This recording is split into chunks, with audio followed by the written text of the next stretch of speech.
The champagne glass shattered against marble as Lena Brooks stood frozen in the ballroom, staring at the man on stage. The driver, who'd listened to her cry about unpaid bills for 2 weeks straight, was being introduced as Ethan Cole, billionaire CEO, one of the richest men in America. Her chest tightened.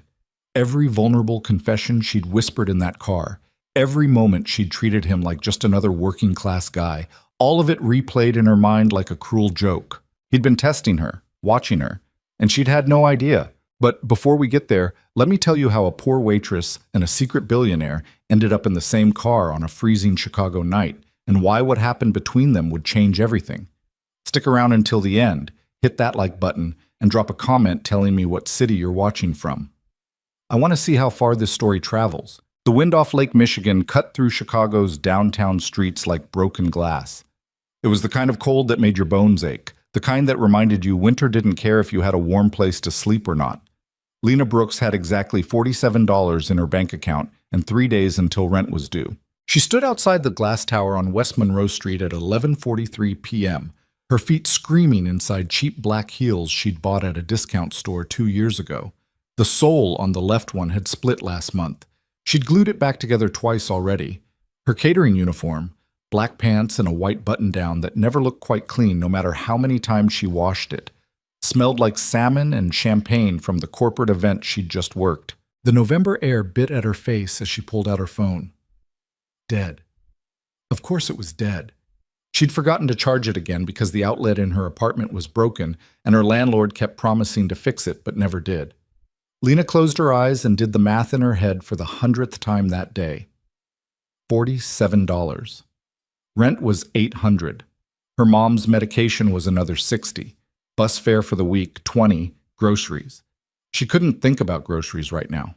The event coordinator had mentioned something about a shuttle for staff, but Lena had been moving dirty plates in the kitchen when they made the announcement.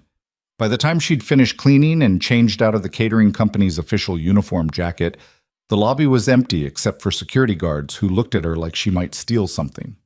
The night bus stopped running at 11:30. She'd missed it by 13 minutes. Lena looked down the street toward the L station. It was 12 blocks away. In these heels, in this cold, after being on her feet for 9 hours straight, those 12 blocks might as well have been 12 miles. She was about to start walking anyway when she noticed the car. A black sedan, expensive looking but not flashy, idling at the curb about 30 feet away. The kind of car the catering company sometimes hired to drive VIP staff to events across the city. The driver stood beside it, hands in his pockets, looking at his phone. Lena hesitated. She wasn't VIP staff. She was barely staff at all. Just a contracted worker the company called when they needed extra hands for big events. But the coordinator had mentioned drivers, hadn't she? Maybe this one was waiting for stragglers. She walked toward the car, each step a small negotiation with the pain in her feet. The driver looked up as she approached. He was younger than she expected, maybe early 30s, with dark hair and the kind of face that seemed designed to not be noticed. Not ugly, not handsome, just regular. He wore dark jeans and a jacket that looked warm but not expensive. His eyes were gray, or maybe blue, hard to tell under the streetlights. "Excuse me," Lena said, hating how small her voice sounded. "Are you here for the catering staff? They said there might be drivers." She trailed off because she could hear how desperate she sounded, and she hated it. The man looked at her for a long moment. He didn't smile, didn't frown, just looked. "Where do you need to go?" he asked. His voice was quiet, neutral. No accent she could place. "South Side," Lena said, "near Bronzeville. But if you're not supposed to, if I'm not on your list or whatever, it's fine. I can walk to the L." The man glanced down the street in the direction she'd been looking, then back at her. "Get in," he said. He opened the back door. Lena froze. Something about it felt wrong, or maybe too easy. Or maybe she'd just learned not to trust things that seemed helpful because they usually weren't. "I don't want to get you in trouble," she said. "If I'm not supposed to—" "You'll freeze before you make it to the station in those shoes," the man said. It wasn't mean, just factual. He was still holding the door open. "Get in." Lena looked at her reflection in the car's tinted window. She looked exactly like what she was. A 30-year-old woman who'd been pretty once, before life had worn her down. Dark circles under brown eyes that used to be bright. Hair pulled back in a ponytail because she couldn't afford to get it cut. Lipstick she'd applied 12 hours ago now faded to nothing. She got in the car. The interior smelled like leather and something else, something clean she couldn't identify. Not air freshener, just clean. The seats were heated. Lena almost moaned when the warmth hit her back. The driver got in the front seat and pulled into traffic without asking for her exact address. Maybe he was going to ask once they were moving. Maybe he had GPS. Lena didn't know how these things worked. She'd never been in a car this nice before. "Thank you," she said after a few blocks of silence. "Really, I know you probably have other people to pick up and I'm probably making you late and I'm sorry about that. The bus stopped running and my phone died and—" "It's fine," the driver said. His eyes met hers in the rearview mirror for a second, then back to the road. Lena settled back against the warm leather and tried not to think about how pathetic she must look. Just another broke woman who couldn't get her life together, grateful for charity from strangers. They drove in silence for a while. The city slid past the windows, bright downtown giving way to darker neighborhoods, glass towers becoming brick buildings, clean streets becoming cracked pavement. The driver didn't put on music, didn't make small talk, just drove. Lena found herself studying the back of his head. Dark hair, a little too long, broad shoulders under the jacket, hands on the steering wheel that looked like they'd done real work at some point, not the soft hands of guys who spent all day at computers. "I'm Lana," she said finally, because the silence was starting to feel heavy. "Lena Brooks." "Ethan," the driver said. Just the first name. No last name.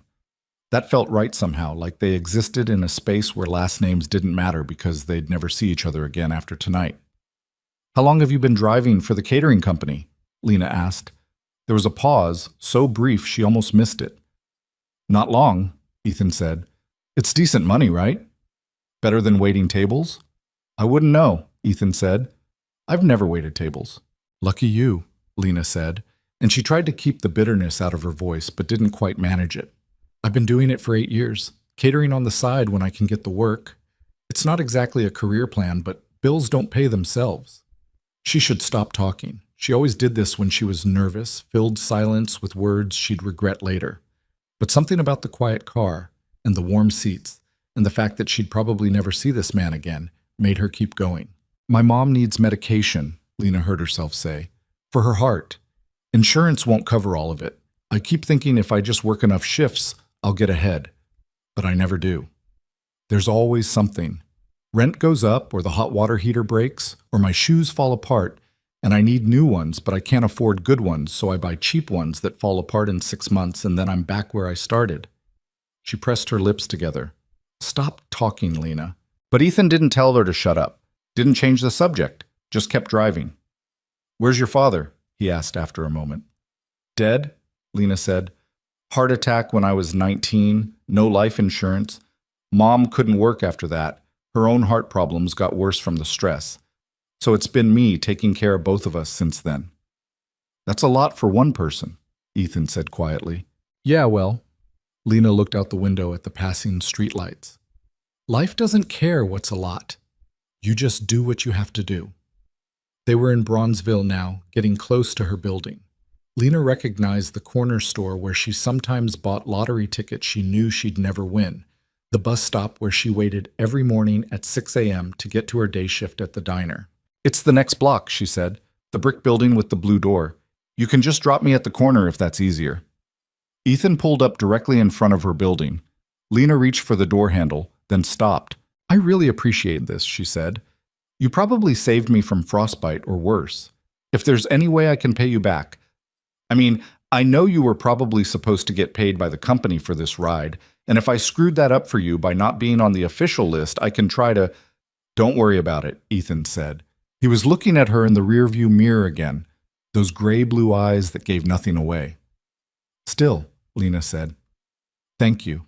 She got out of the car before she could embarrass herself any further. The cold hit her like a slap after the warmth of the heated seats.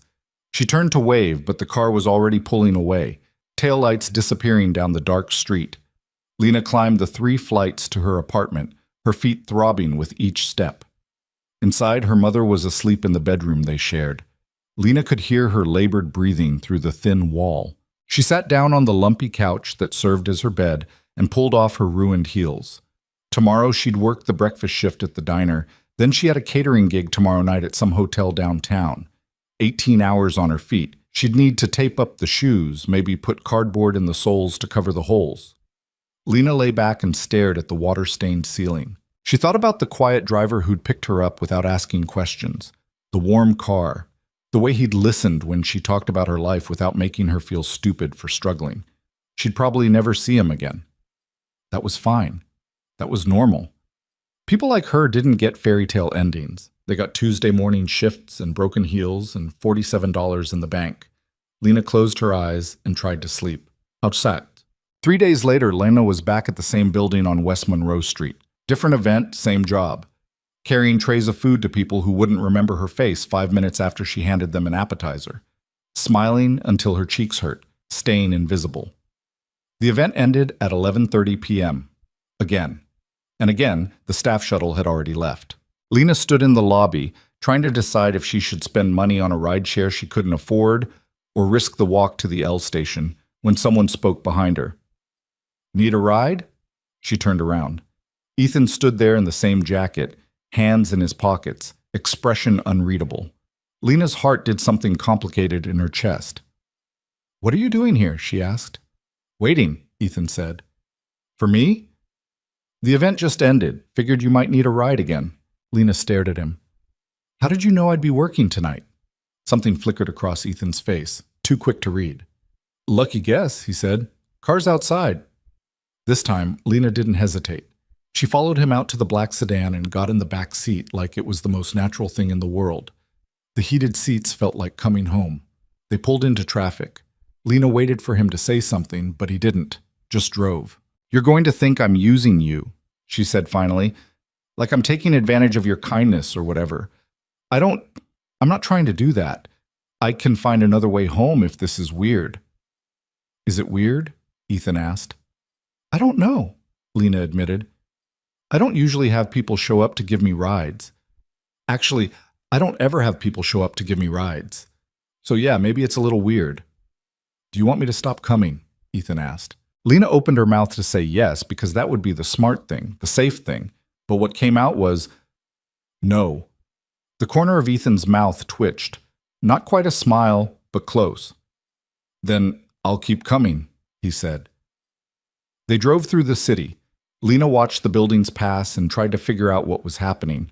This wasn't normal. Drivers didn't show up to give the same waitress rides home multiple times. There had to be a catch. "Can I ask you something?" she said. "Go ahead." "Why are you doing this?" Ethan was quiet for a long moment. "Maybe I like the company," he said finally. "I barely talk." "That's not true.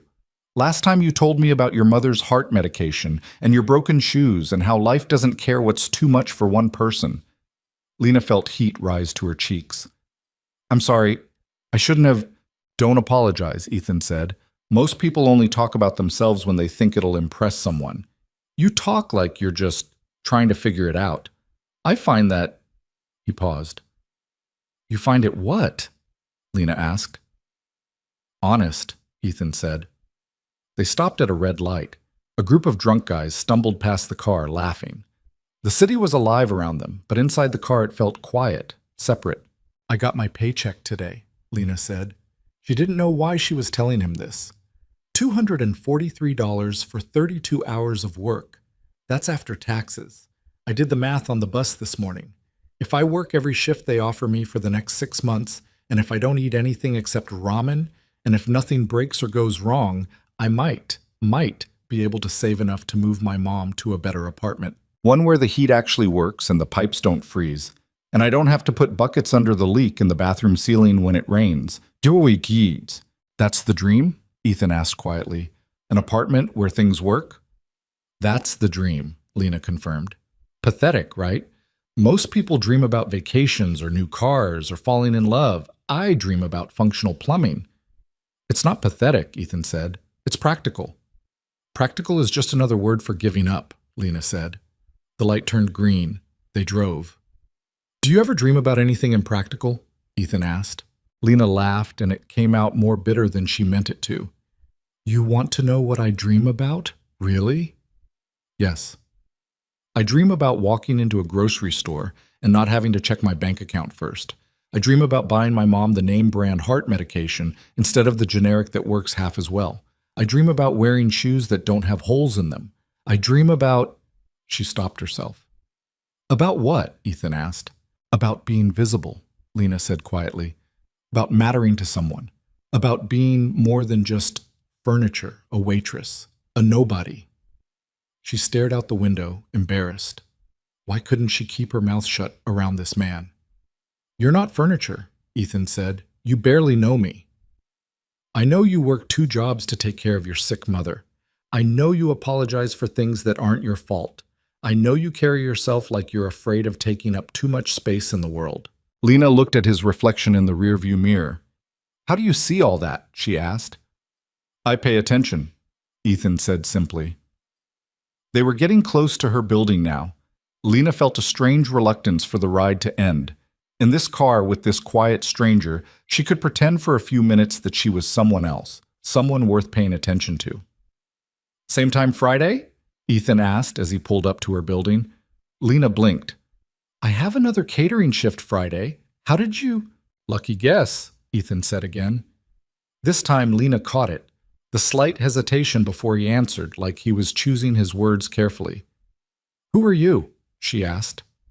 Just a driver, Ethan said. No, Lena said slowly. You're not. Their eyes met in the rear-view mirror. For a moment, Lena thought he might tell her the truth, whatever it was, but then he looked away. Good night, Lena, he said. She got out of the car and stood on the sidewalk, watching him drive away. Something was happening here, something she didn't understand. But for the first time in years, Lena found herself looking forward to Friday. Friday came. Ethan was waiting outside the building when the event ended, leaning against the black sedan like he'd been there all along. This time, Lena got in the front seat. Bold choice, Ethan said. I'm tired of talking to the back of your head, Lena said. If we're going to do this weird thing where you inexplicably show up to drive me home, I'd like to at least see your face while we talk. Fair enough, Ethan said. Up close, he was better looking than she'd thought. Not magazine handsome, but real. The kind of face that got more interesting the longer you looked at it. There was a scar above his left eyebrow, barely visible. His hands on the steering wheel were strong, capable. What happened? Lena asked, pointing to the scar. Fell off a bike when I was 7, Ethan said. Needed 12 stitches. Did you cry? Like a baby, Ethan said, and this time he actually smiled. Small, but real. Lena smiled back. They drove. The city lights painted patterns across the windshield. The radio was off, but the silence didn't feel empty anymore. Tell me something true, Lena said. Ethan glanced at her. What do you mean?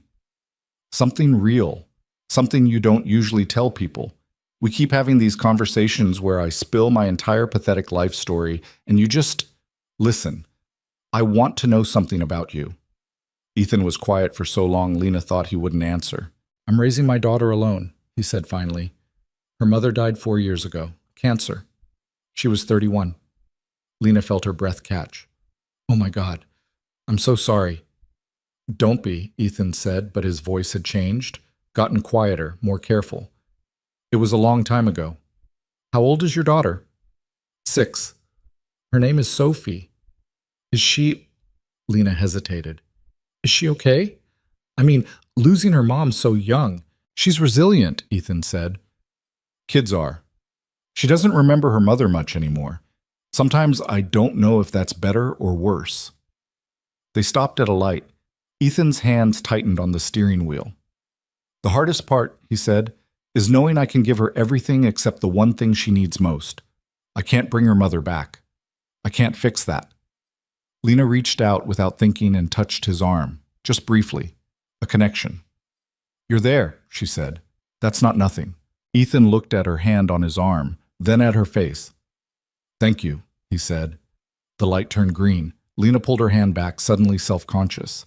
They drove the rest of the way in silence, but it felt different now, warmer, like something had shifted between them. When they reached her building, Lena didn't get out right away. Can I ask you something else? She said. Always. Why do you really keep showing up? And don't say it's because you like the company or you're bored or whatever. I need to know the real reason. Ethan turned to face her fully. Because when I talk to you, he said slowly, I remember what it's like to be around someone who's still figuring out how to survive instead of just existing. Everyone I know has already won or already given up. You're still fighting. That's... He paused, searching for words. That's what? Lena asked. Rare, Ethan said. Lena's heart was doing that complicated thing again. I should go, she said. See you next week? Ethan asked. Yeah, Lena said. Next week. Over the following weeks, the rides became routine. Every time Lena worked a catering shift downtown, Ethan was there when it ended. They talked about everything and nothing. Lena's childhood in a different part of Chicago, before her father died and money got tight. Ethan's daughter and the complicated joy of raising her alone. Movies they'd both seen. Books Lena wanted to read but couldn't afford. The weather, the city, life. Lena started looking forward to those drives more than she wanted to admit. And slowly, carefully, she started to notice things.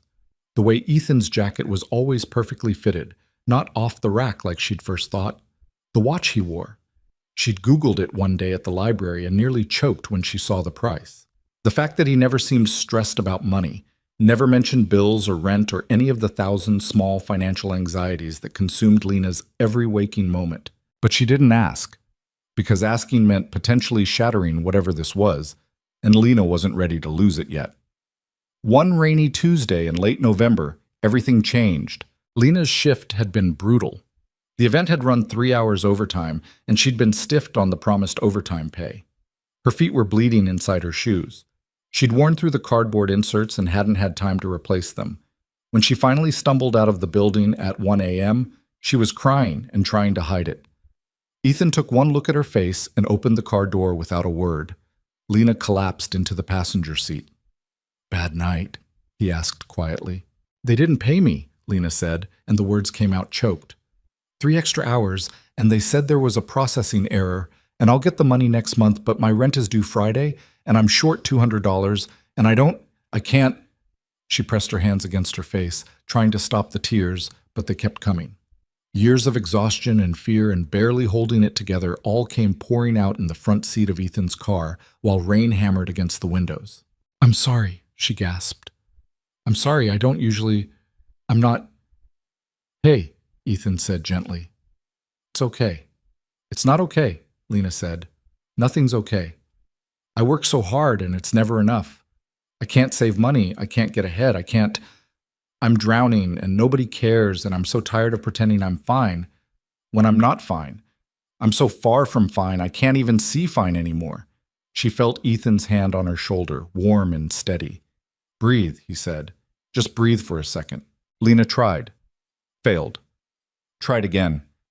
Slowly, her breathing steadied. The tears stopped. She wiped her face with her sleeve and felt humiliation crash over her. God, I'm a mess, she said. I'm sorry you had to see that. Don't apologize for being human, Ethan said. He reached into the back seat and pulled out a bottle of water, handed it to her. Lena drank, grateful. $200, Ethan said quietly. That's what you're short? I'll figure it out, Lena said quickly. I wasn't asking for... I didn't mean to... I know you weren't asking, Ethan said, but I'm offering. Lena's head snapped up. No, absolutely not. Why not? Because I don't take money from people. That's not... We barely know each other, and I can't just... It's $200, Lena. It won't change my life, but it might change yours. That's not the point, Lena said stubbornly. The point is, I don't want to be someone's charity case. I've spent my whole life being looked down on by people with money, and I can't.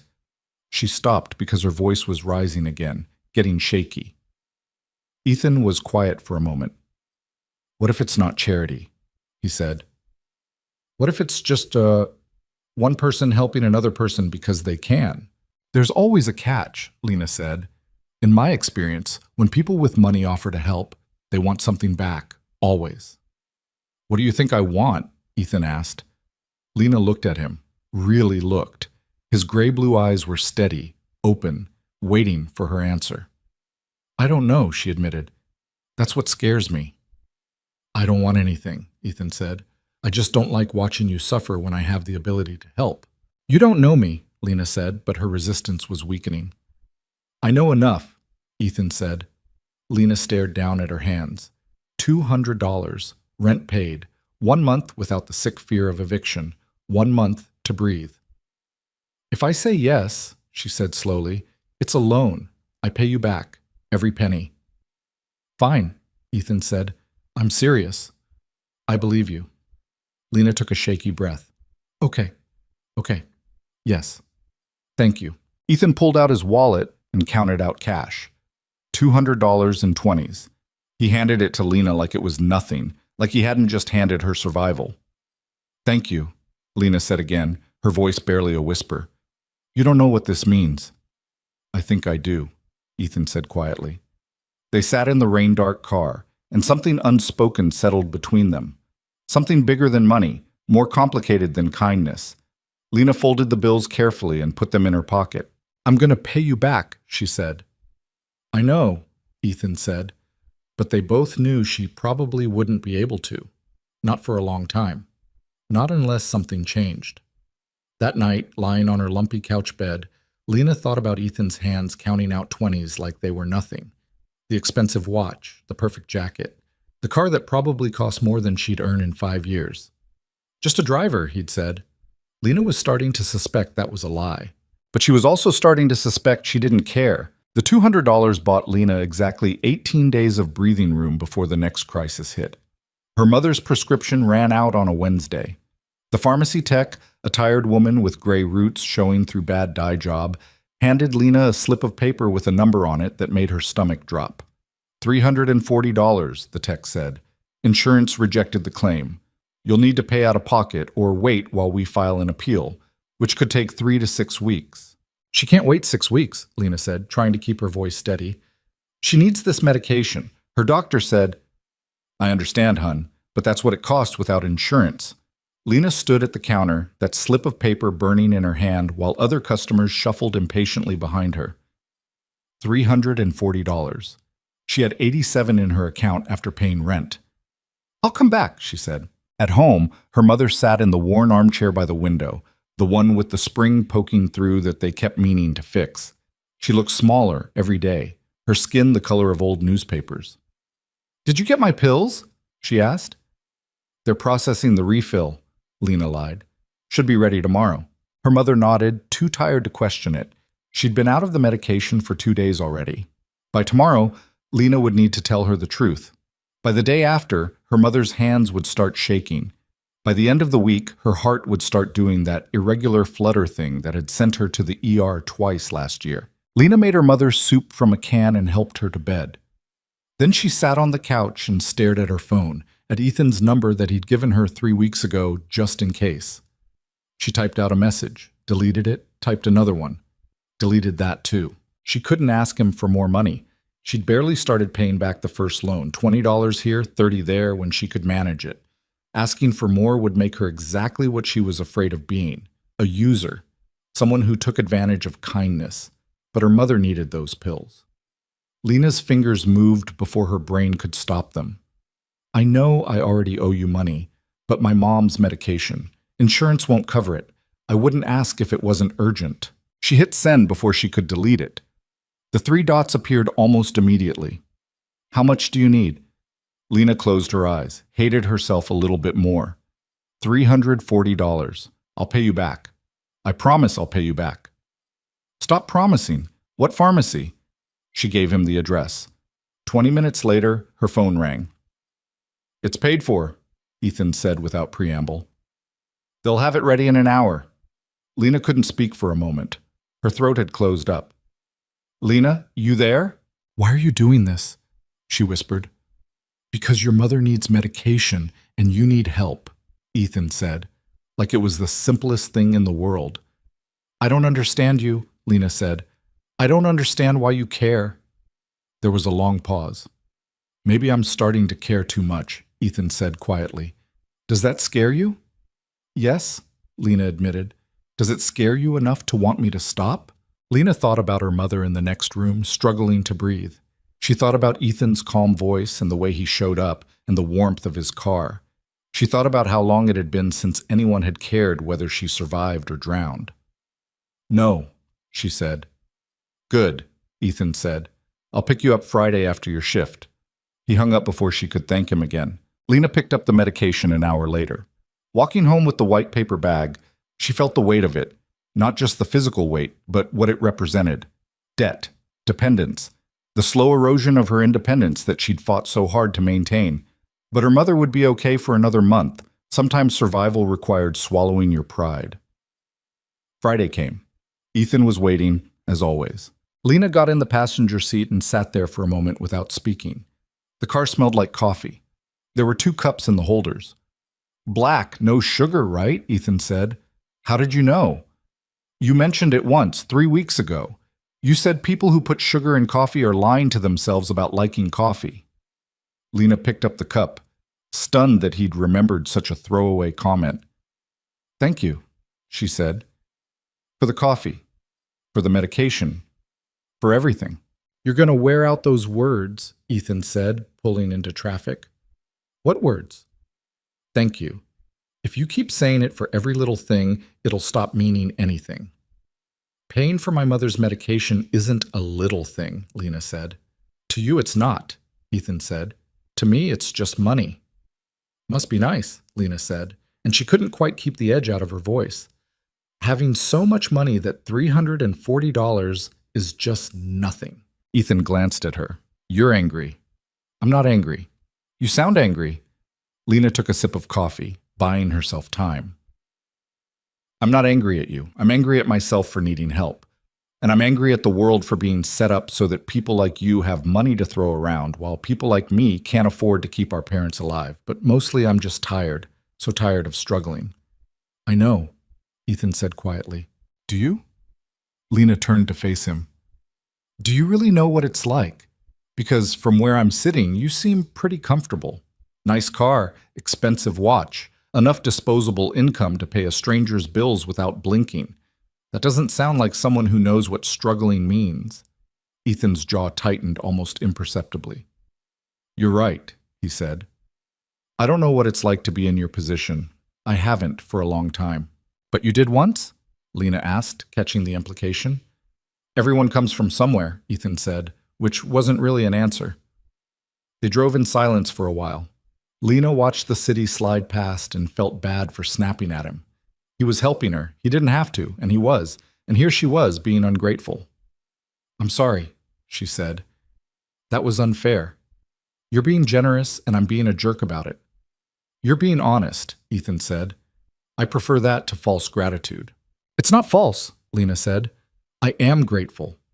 I just also feel like I'm drowning, and you're the only person who's noticed, and I don't know what to do with that." "You could just let me help," Ethan suggested. "It's not that simple." "Why not?" "Because," Lena said, struggling for words, "because people don't just help for no reason. In my experience, when someone gives you something, they expect something back eventually, and I need to know what you're expecting before I get in too deep." Ethan pulled the car over. They were on a quiet street in a neighborhood Lena didn't recognize, tree-lined and peaceful. He turned to face her fully. "I don't expect anything," he said, looking directly into her eyes. "I help because I can, and because watching you struggle when I have the means to make it easier feels wrong. That's it. No ulterior motive, no strings attached." "Everyone has motives," Lena said. "Fine," Ethan said. "You want to know my motive? Here it is. Talking to you reminds me that there are still people in the world who haven't been corrupted by money, who still care about things that matter, who still fight even when the odds are impossible. Being around you makes me feel less cynical about humanity. Is that selfish enough for you?" Lena stared at him. "That's the nicest selfish motive I've ever heard." "I'm a complicated person," Ethan said dryly. Something in Lena's chest loosened. Okay. I'll try to stop being suspicious of your help. I'll try to just accept it, but I'm still paying you back." "I wouldn't expect anything less," Ethan said. He pulled back into traffic. Lena settled back in her seat, coffee warming her hands. "Can I ask you something?" she said after a few minutes. "Always." "What do you do?" "For work, I mean." You said you're not really a driver, and you've got enough money to just hand out hundreds of dollars, like they're nothing. So what's your actual job? Ethan's hands tightened on the steering wheel. I work in technology, he said carefully. Like IT? Computers? Something like that? Must pay well. It does. Lena waited for him to elaborate, but he didn't, just drove, his face giving nothing away. You're doing it again, she said. Doing what? Deflecting. Every time I ask about your life, you give me these vague non-answers and change the subject. Maybe my life is boring, Ethan said. Boring rich people don't spend their free time driving waitresses around Chicago, Lena said. Come on, give me something real. I've told you everything about my pathetic existence. The least you can do is tell me one honest thing about yours. Ethan was quiet for so long Lena thought he wouldn't answer. Then, I'm lonely, he said. I have a daughter I love more than anything, but she's 6. Our conversations are about cartoons and whether vegetables are trying to kill her. I have colleagues, but every interaction is transactional. I have money, but it doesn't buy the kind of connection I actually want. And then I met you, and you talked to me like I was just a person, and He stopped himself. You what? Lena asked softly. I didn't want to lose that, Ethan finished, so I kept showing up. Lena felt something shift in her chest. You're not what I expected. What did you expect? I don't know, someone more arrogant, I guess. Rich tech guys usually are, but you're just sad, lonely, like me. Maybe that's why this works, Ethan said. What works? This, us, whatever this is. Lena didn't have an answer for that. They pulled up to her building. Lena didn't get out right away. Do you want to come up? She asked, and then immediately regretted it, because what was she thinking? Inviting him into her shitty apartment with its water stains and broken heater and... Yes, Ethan said. Lena blinked. Really? Unless you're rescinding the invitation.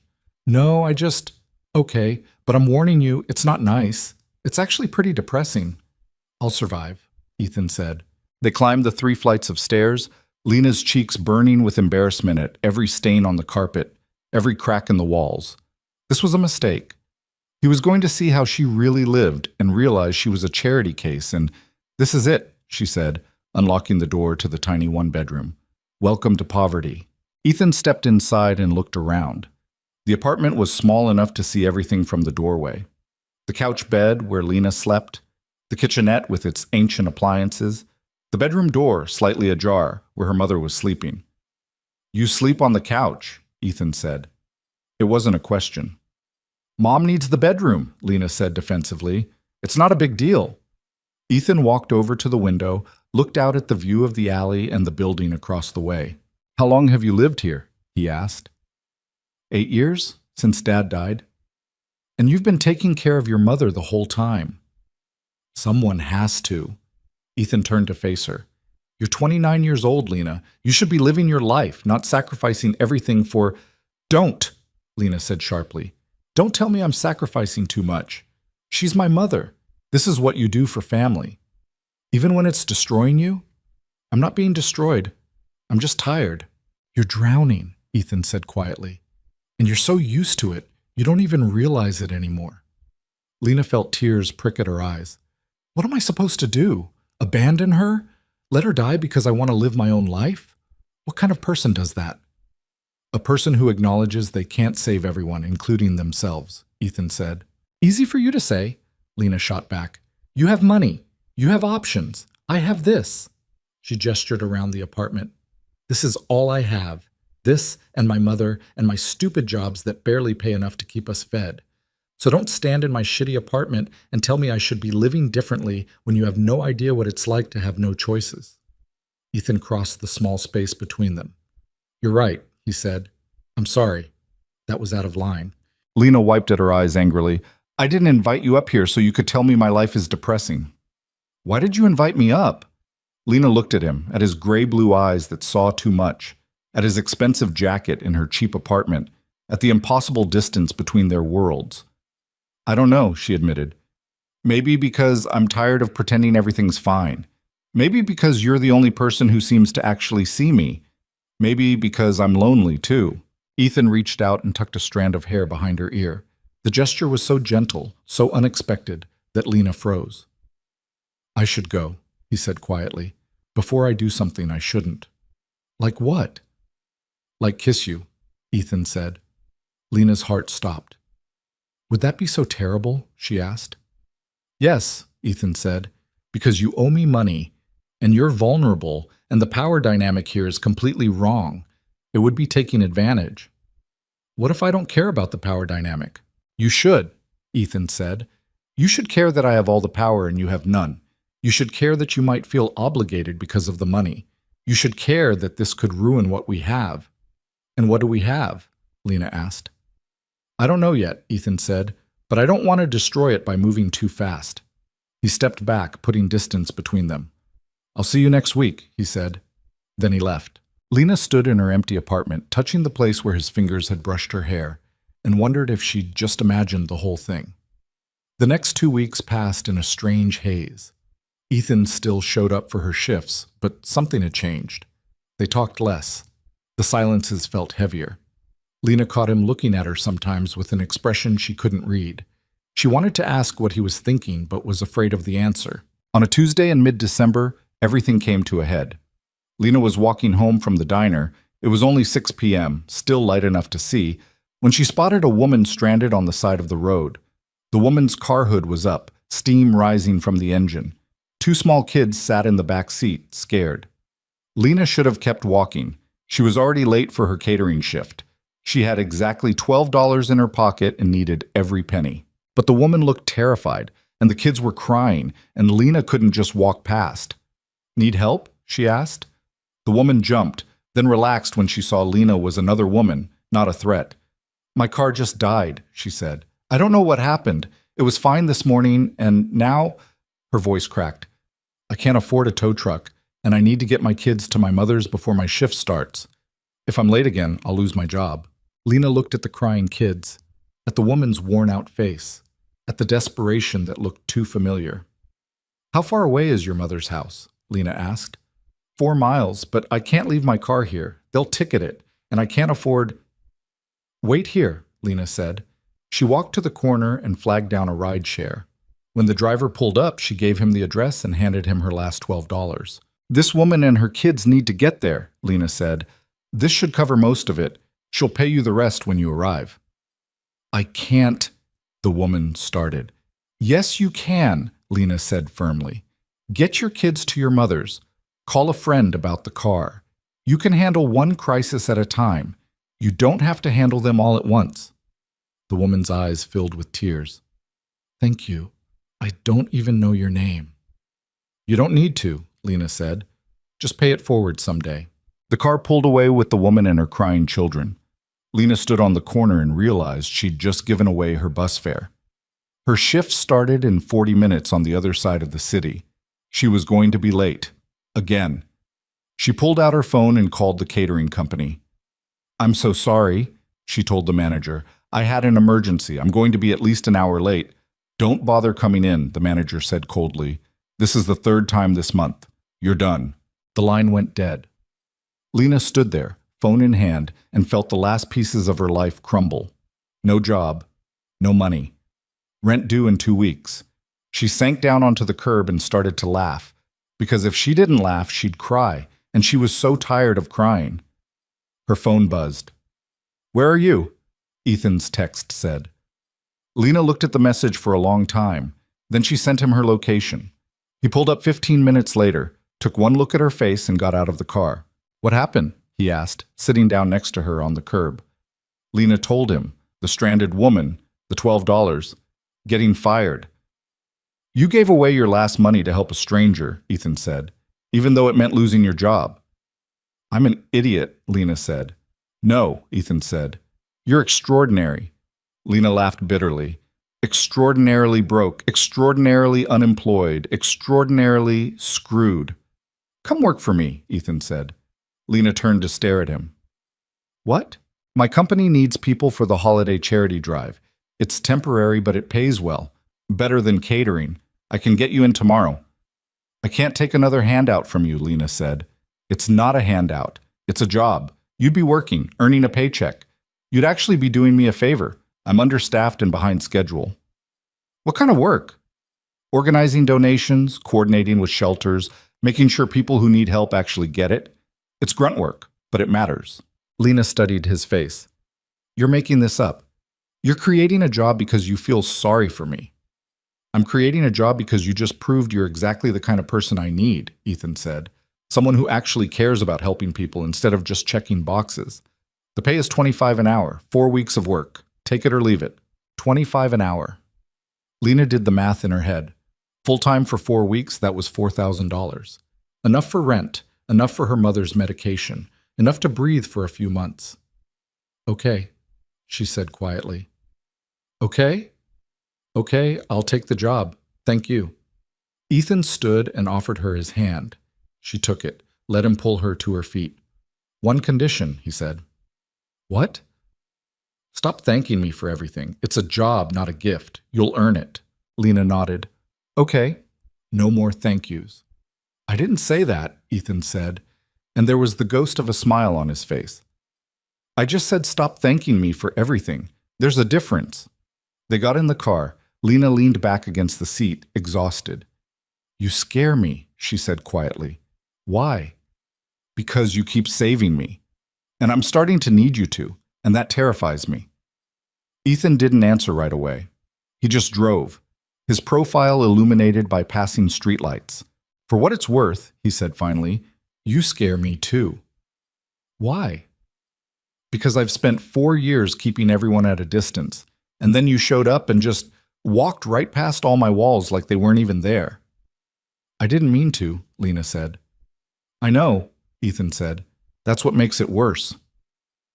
They drove through the dark city, two lonely people pretending they weren't falling for each other, both knowing it was already too late to stop.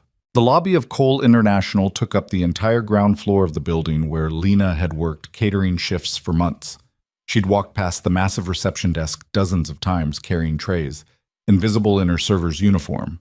Now she stood in front of it wearing borrowed dress pants and a blouse she'd found at Goodwill, trying not to throw up from nerves. I'm here to see Ethan, she told the receptionist, a polished woman with perfect makeup and a smile that didn't reach her eyes. Ethan who? The woman asked.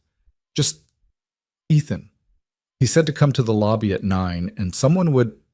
You mean Mr. Cole? The receptionist's eyebrows rose. You're here to see Mr. Cole? Lena's stomach dropped. Cole? As in Cole International? Cole? Is there another one? The receptionist's smile turned pitying. I'm sorry, hun, but Mr. Cole doesn't take walk-in meetings. If you'd like to schedule an appointment through his assistant, Rachel, it's fine. She's with me. Lena turned to see a woman in her 40s approaching, dressed in an expensive suit, carrying a tablet. She had the brisk, efficient air of someone who managed chaos for a living. I'm Jennifer Park, Mr. Cole's assistant, the woman said, extending her hand. You must be Lena Brooks. He said you'd be starting today. Lena shook her hand numbly. Mr. Cole? Yes. Come on, I'll take you up. He's in meetings all morning but wanted me to get you oriented. They stepped into an elevator lined with mirrors. Lena caught sight of herself and wanted to disappear. Her thrift store blouse had a small stain near the collar she hadn't noticed before. Her shoes were the same ones with holes in the soles, just cleaned up as best she could manage. So you're working on the holiday charity drive? Jennifer asked as they ascended. I guess so. To be honest, I'm not really sure what I'm doing here. Mr. Cole speaks highly of you, Jennifer said, and there was something in her tone, curiosity maybe, or assessment. He doesn't usually personally recruit for temporary positions. The elevator doors opened on the 15th floor. The office space was all glass and steel and modern furniture that probably cost more than Lena's entire apartment building. People in expensive suits moved purposefully between cubicles and conference rooms, talking into headsets, typing rapidly on computers. Lena followed Jennifer through the maze of wealth and success, feeling more out of place with every step. They reached a large room at the end of the floor. Inside, a dozen people were sorting through boxes of donations, checking items against lists, making phone calls. It was controlled chaos, busy but organized. This is the Charity Coordination Center, Jennifer explained. We run it every December.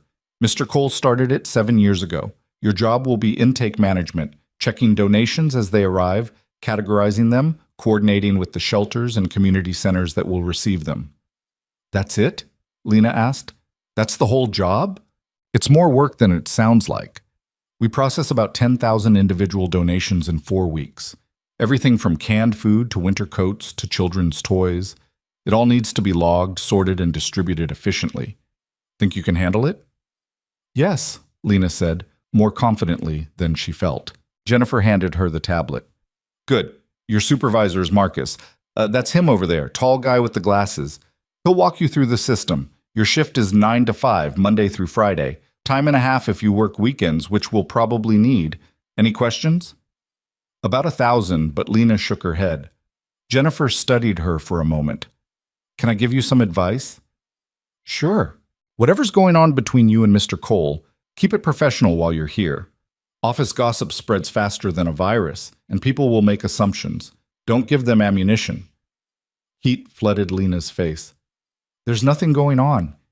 He's just helping me out. Right, Jennifer said in a tone that suggested she didn't believe that for a second. Well, either way, keep your head down and do good work. That's the best way to shut people up. She left before Lena could respond. Marcus turned out to be a genuinely nice guy in his mid-30s who seemed thrilled to have extra help. He spent the morning teaching Lena the database system, showing her how to categorize donations, explaining the distribution schedule. The work was straightforward but consuming. Lena fell into the rhythm of it. Scan barcode, enter quantity, assign destination, move to next item. It was mindless in a good way, the kind of repetitive task that let her thoughts drift, except her thoughts kept drifting to the same place. Ethan was Mr. Cole, as in the building was named after him, as in he owned the company, as in he wasn't just rich, he was stupid rich, billionaire rich, and he'd pretended to be a driver. He'd let her spill her guts about being poor while sitting in a car he probably owned outright. He'd listened to her talk about how rich people didn't care about workers like her while being one of the richest men in the city. Lena didn't know whether to be furious or humiliated, probably both. You okay? Marcus asked during lunch break. You've been glaring at that can of beans for like 2 minutes. Fine, Lena said. Just thinking. Well, don't think too hard. Beans aren't that complicated. Lena managed a weak smile and got back to work. She didn't see Ethan all day. Part of her was relieved. Part of her was disappointed. All of her was confused. At 5 o'clock, when her shift ended, she found Jennifer waiting by the elevator. Mr. Cole asked me to let you know he's available if you'd like to speak with him before you leave, Jennifer said. Where is he? 23rd floor, executive offices. I can take you up if... I'll find it, Lena said. She took the elevator up alone, her heart hammering. The 23rd floor was quiet, carpeted, intimidating. A young man sat at a desk outside a set of double doors. I'm here to see Ethan, Lena said. Mr. Cole? The assistant looked her up and down. Do you have an appointment? He said I could come up. The assistant picked up his phone, murmured into it, then nodded. Go ahead. Lena pushed through the double doors and stopped. The office was massive. Floor-to-ceiling windows overlooked the city, the skyline lit up against the darkening December sky.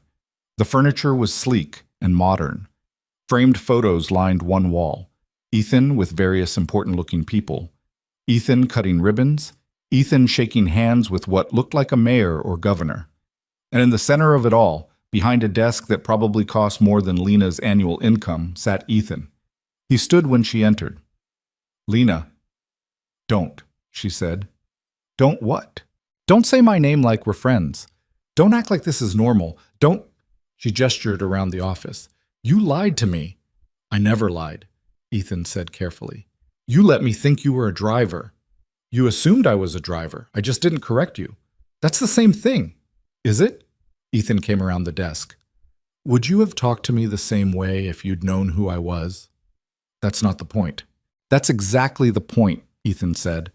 The first night, you saw a car and a driver, and you needed help. You were honest because you thought I was someone it was safe to be honest with. If I'd introduced myself as the CEO of a tech company, would you have told me about your mother's medication, about being $47 away from eviction, about your dreams of functional plumbing? No, Lena admitted. I would have smiled and said I was fine and never spoken to you again. Exactly. So I let you think what you thought because I wanted to know the real you, not the version you show to rich people who might judge you. And now? Lena asked. Now what? I'm supposed to just forget that you've been lying by omission for weeks? That every conversation we had was based on false pretenses? Nothing about those conversations was false, Ethan said, his voice rising slightly. Everything I told you was true.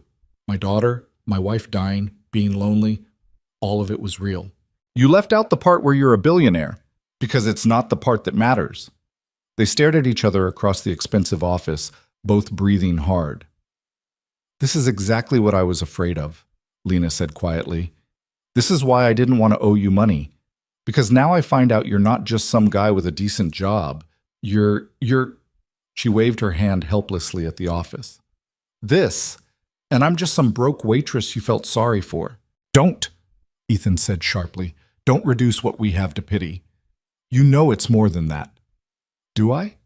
Because from where I'm standing, it looks like a bored billionaire playing at being normal with the poor girl who didn't know any better. Ethan crossed the distance between them in 3 strides. You want to know why I kept coming back? Why I showed up night after night, even though I had 1,000 other things I could have been doing? Because you're the first person in 4 years who made me feel like a human being instead of a bank account. You're the first person who listened when I talked about my daughter without calculating what you could get from me. You're the first person who saw past all of this. He gestured at the office, to the person underneath. What a see. How could I see past it when you never showed it to me? Lena asked, but her voice had lost some of its anger. I'm showing you now, Ethan said. Lena looked at him, really looked at him. He was still the same person, same gray-blue eyes, same scar above his eyebrow, same careful way of holding himself. But the context had shifted. Everything she thought she understood had been reframed.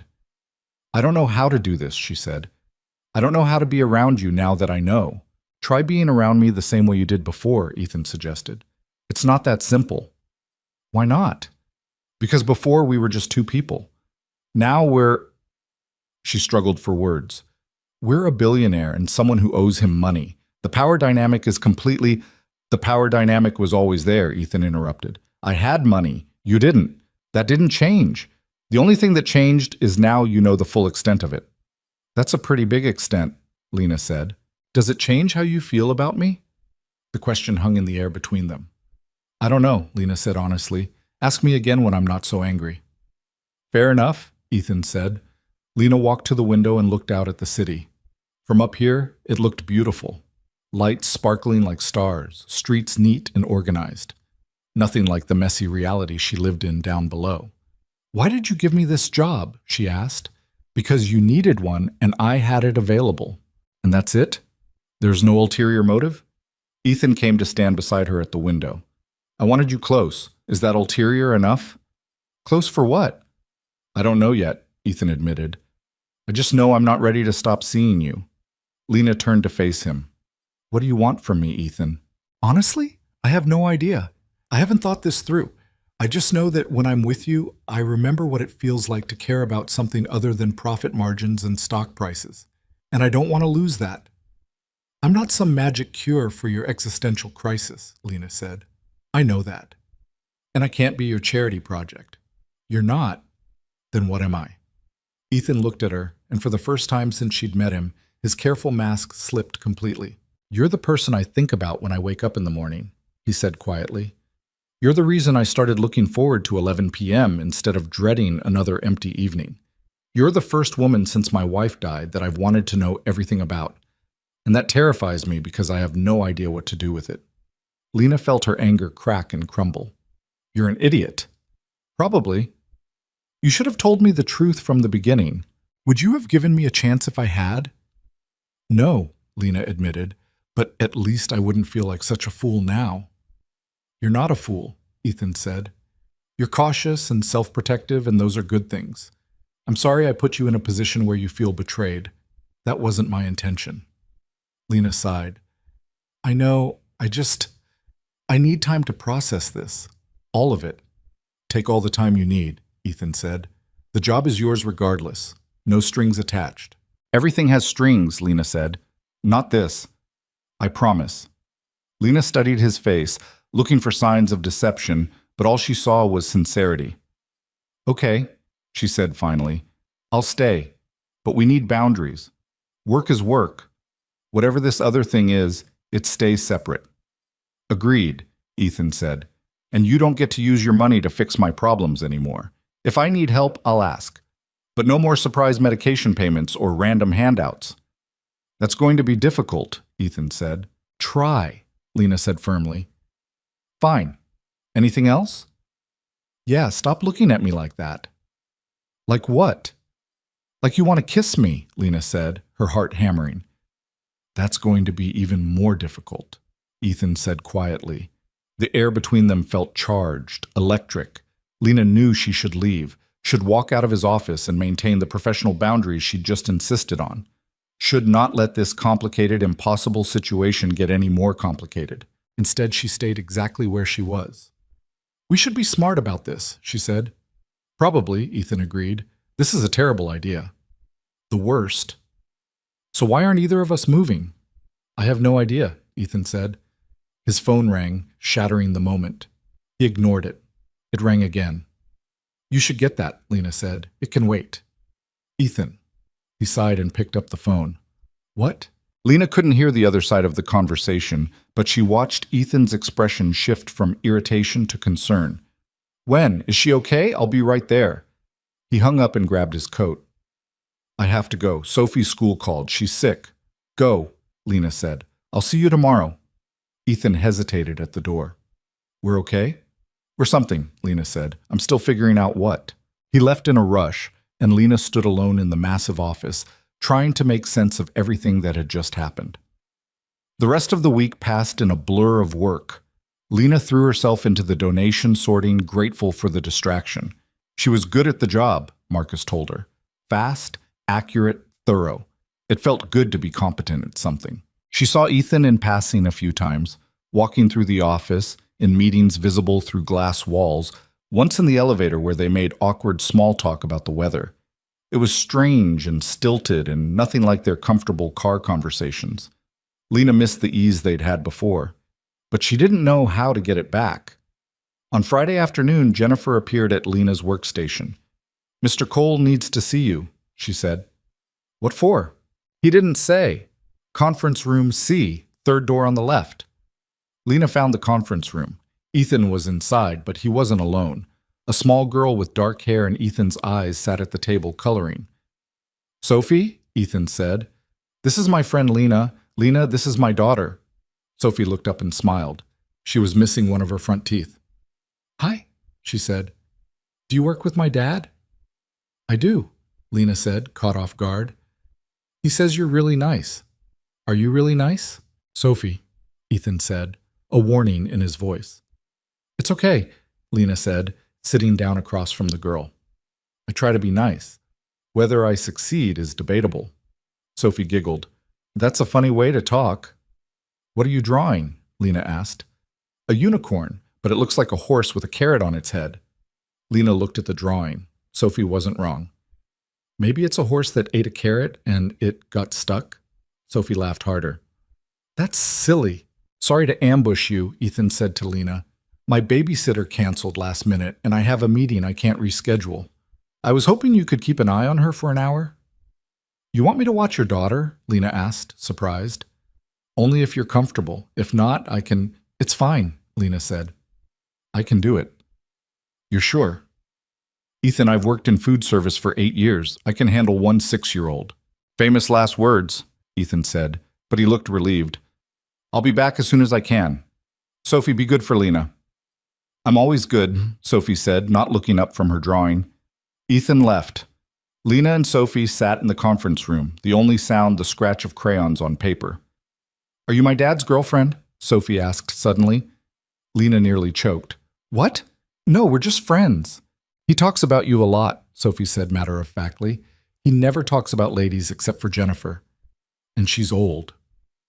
Jennifer's not that old, Lena said. She's like 40, Sophie said, like that was ancient. Are you old? I'm 30. Is that old? Sophie considered this. A little, but not as old as Jennifer. Lena tried not to laugh. Well, that's reassuring. Do you have kids? Sophie asked. No. Why not? Because I don't have a partner, and kids are expensive, and I can barely take care of myself. Sophie frowned. That's sad. Sometimes life is sad, Lena said. But that's okay. My mom died, Sophie said, still coloring. That was really sad. Lena's heart clenched.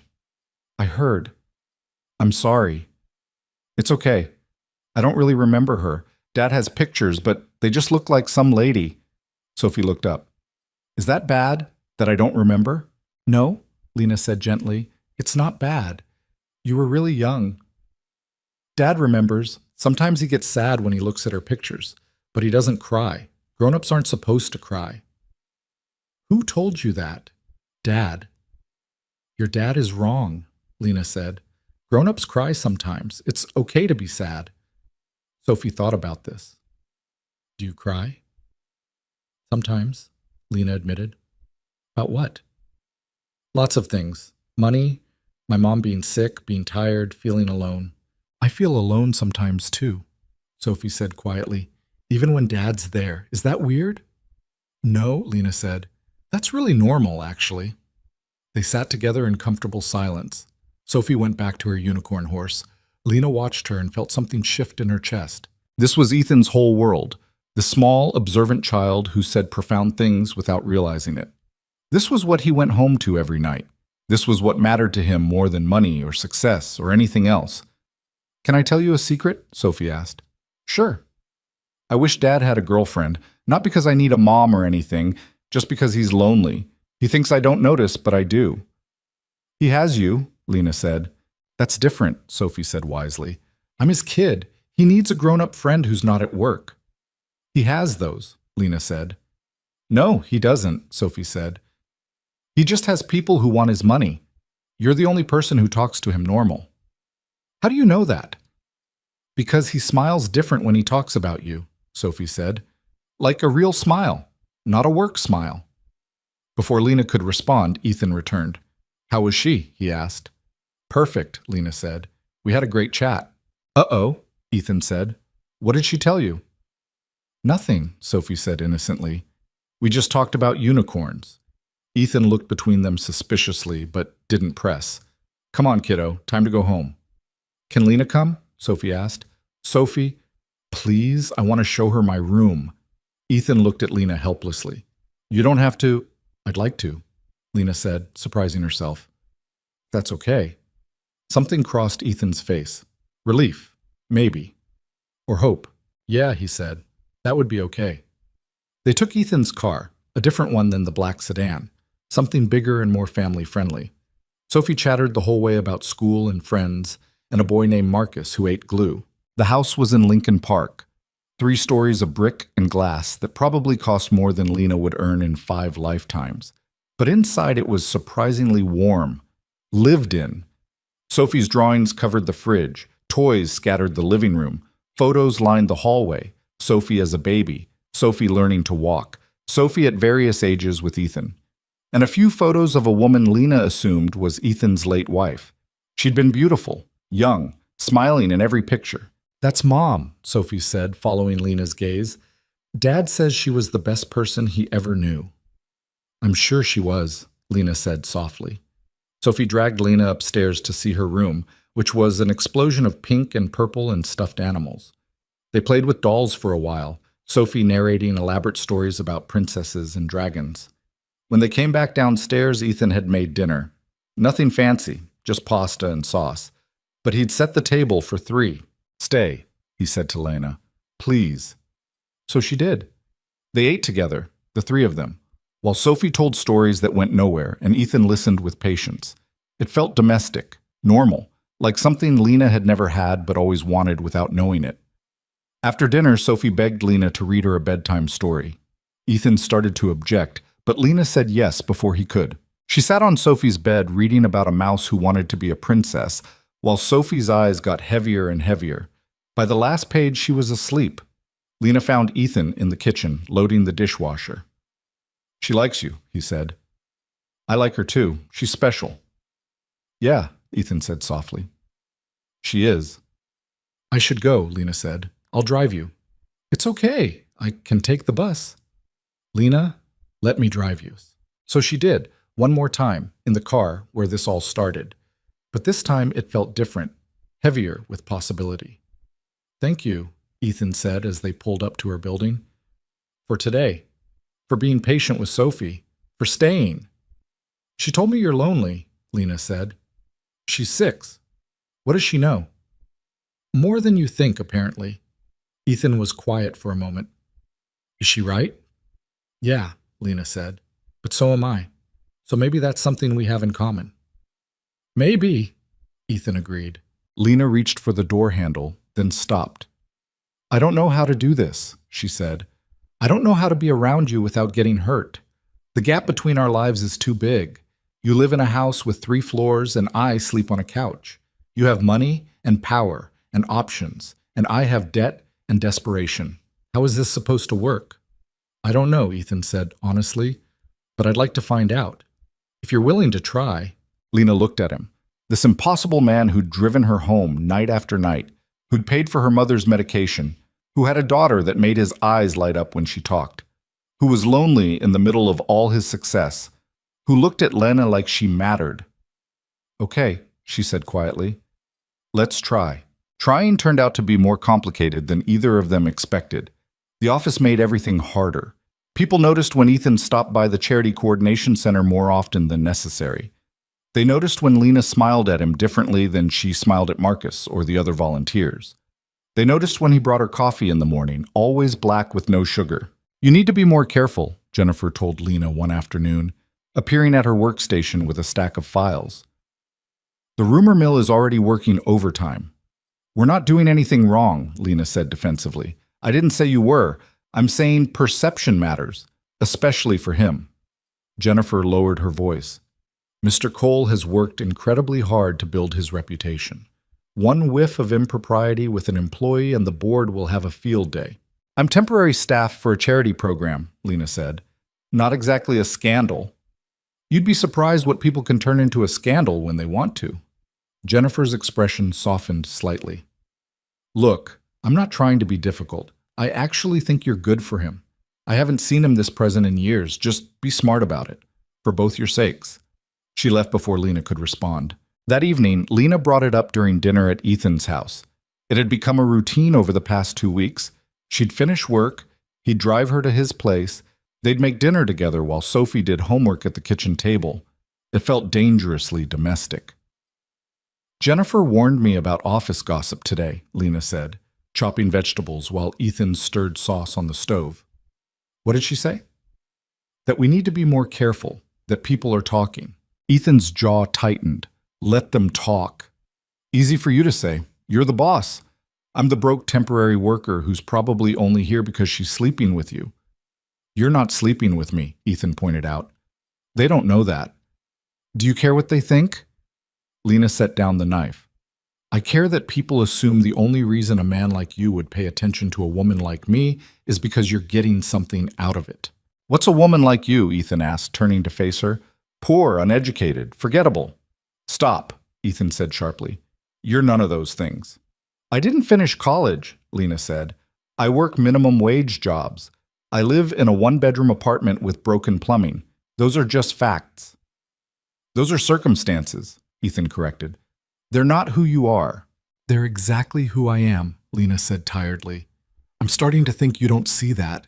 You see some version of me you've built up in your head, but the reality is I'm just a waitress who got lucky enough to catch a billionaire's attention for 5 minutes. Ethan turned off the stove and crossed to her. Is that really what you think this is? I don't know what to think anymore, Lena admitted. We're from completely different worlds, Ethan. You have a house worth millions, and I have a couch with broken springs. You went to Harvard, and I went to community college for 3 semesters before I had to drop out to take care of my mom. Your daughter goes to a private school that probably costs more per year than I've ever made in my life. How is any of this supposed to work? Are you asking me for a detailed plan, or are you just scared? Ethan asked quietly. Both, Lena said. Before Ethan could respond, Sophie appeared in the doorway. Are you guys fighting? She asked, her voice small. No, sweetheart, Ethan said quickly. We're just talking. It sounds like fighting, Sophie said. That's how you sounded with Mom before she got sick, talking in that quiet, angry way. Ethan and Lena exchanged glances. "We're okay," Lena said gently. "Sometimes grown-ups have to talk about hard things. It's not fighting, it's just figuring stuff out." Sophie didn't look convinced, but she nodded and went back to her homework. They finished making dinner in silence. The meal was tense, Sophie chattering nervously to fill the quiet. After she went to bed, Ethan drove Lena home. "I'm sorry," Lena said as they pulled up to her building. "I shouldn't have said all that in front of Sophie." "You were being honest," Ethan said. "I'd rather have honesty than pretense. Still, she doesn't need to hear me having doubts." "Do you? Have doubts?" Lena looked out at her shabby building, at the broken streetlight that had been out for 6 months, at the group of guys smoking on the corner who would catcall her when she got out of the car. "Every single day," she said. "Don't you?" "Not about you," Ethan said. "About whether I'm doing this right, yes. About whether I'm moving too fast or not fast enough, constantly. But about wanting you in my life? No. No doubts." "That's because you're not the one taking all the risk," Lena said. "What risk? You could walk away from this tomorrow and be fine. Your life wouldn't change. But I've let myself start caring about you and Sophie, and when this inevitably falls apart, I'm the one who gets destroyed. You go back to your mansion and your company and your perfectly ordered life. I go back to my broken couch knowing exactly what I lost." Ethan was quiet for a long moment. "You think this would be easy for me?" he asked finally. "You think losing you wouldn't matter?" "I think it would matter less," Lena said, "because you have so much more to fall back on." "Money doesn't fix loneliness," Ethan said. "Trust me, I've tried." "At least you can be lonely in comfort," Lena said, then immediately felt terrible. "Sorry. That was cruel." "But honest," Ethan said, "which is what we said we'd be." Lena unbuckled her seatbelt but didn't get out of the car. "I don't know how to do this," she said. "I don't know how to be with someone who lives in a completely different reality than me. Every time I'm at your house, I'm hyper-aware of how I don't belong there. Every time you're at work, I'm worried people are judging me for taking advantage of you. Every time I see how Sophie looks at me, I panic, because what happens when you realize this was a mistake and she's already attached to me?" "What if it's not a mistake?" Ethan asked. "It has to be," Lena said. "The statistics alone, I don't care about statistics." "Well, I do," Lena said. "I care that relationships between people from vastly different economic backgrounds fail at astronomical rates. I care that your family and friends probably think you're slumming it with the help. I care that I'm getting in deeper every day and I have no safety net when this crashes." "Then what do you want to do?" Ethan asked. "End it now, before anyone gets hurt worse?" Lena looked at him, at the face she'd memorized over weeks of car rides, at the man who'd shown up for her again and again, even when he didn't have to. "I don't want to end it," she whispered. "That's the problem." "Then don't," Ethan said simply. "It's not that easy." "Why not?" "Because I'm terrified," Lena's voice cracked. "I'm terrified of losing you, and I'm terrified of keeping you, and I'm terrified that I'm making the biggest mistake of my life, but I can't seem to stop myself from falling, and that scares me most of all." Ethan reached across and took her hand. "I'm scared too," he said quietly. "I haven't let anyone this close since Rachel died. The thought of something happening to you, of losing someone else I care about, it keeps me up at night. But I'd rather be scared with you than safe and alone." Lena squeezed his hand. "We're a mess, aren't we?" "Completely," Ethan agreed. She leaned over and kissed him. Just briefly, just a brush of lips, but it felt like jumping off a cliff. When she pulled back, Ethan's eyes were closed. "Go inside," he said, his voice rough. "Before I do something stupid like ask you to stay." "Would that be so stupid?" Lena asked. "Yes," Ethan said, "because we're trying to do this right. And doing it right means taking our time." Lena got out of the car, but before she closed the door, she leaned back in. "Ethan?" "Yeah?" "I'm glad you kept showing up." "Me too," he said. The next few weeks were better. They found a rhythm that worked, professional at the office, close but careful in front of Sophie, honest when they were alone. It wasn't perfect, but it was real. The charity drive was wrapping up just before Christmas. They'd processed over 12,000 donations, distributed to 40 different organizations across Chicago. It was exhausting work, but meaningful, and Lena found herself actually enjoying it. On the last day, Marcus brought in champagne for the team. To Lena, he said, raising his plastic cup, who processed more donations than anyone else and made my job 1,000 times easier. We're going to miss you. Everyone cheered. Lena felt herself blush. After the small celebration, she was packing up her things when Jennifer appeared. Mr. Cole wants to see you, she said. His office. Lena's stomach dropped. Is something wrong? I don't think so, Jennifer said. But he asked me to send you up before you left. Lena took the elevator to the 23rd floor, her heart hammering. She'd been in Ethan's office a handful of times over the past month, usually for quick conversations about Sophie or dinner plans, but something about being summoned felt ominous. Ethan was at his desk, reviewing documents. He looked up when she entered and smiled. Close the door, he said. She did. How does it feel to be done with the charity drive, he asked. Good, Lena said. Scary. I don't know what I'm going to do for work now. Actually, that's what I wanted to talk to you about. Ethan stood and came around the desk. I have a proposition. That sounds ominous. It's not. I hope. He took a breath. We have an opening in our community outreach department. Permanent position, full benefits, salary not hourly. The job would be coordinating our charitable partnerships year-round, managing volunteer programs, that kind of thing. You'd be good at it. Lena stared at him. You're offering me a job? I'm telling you about an opening that you should apply for, Ethan corrected.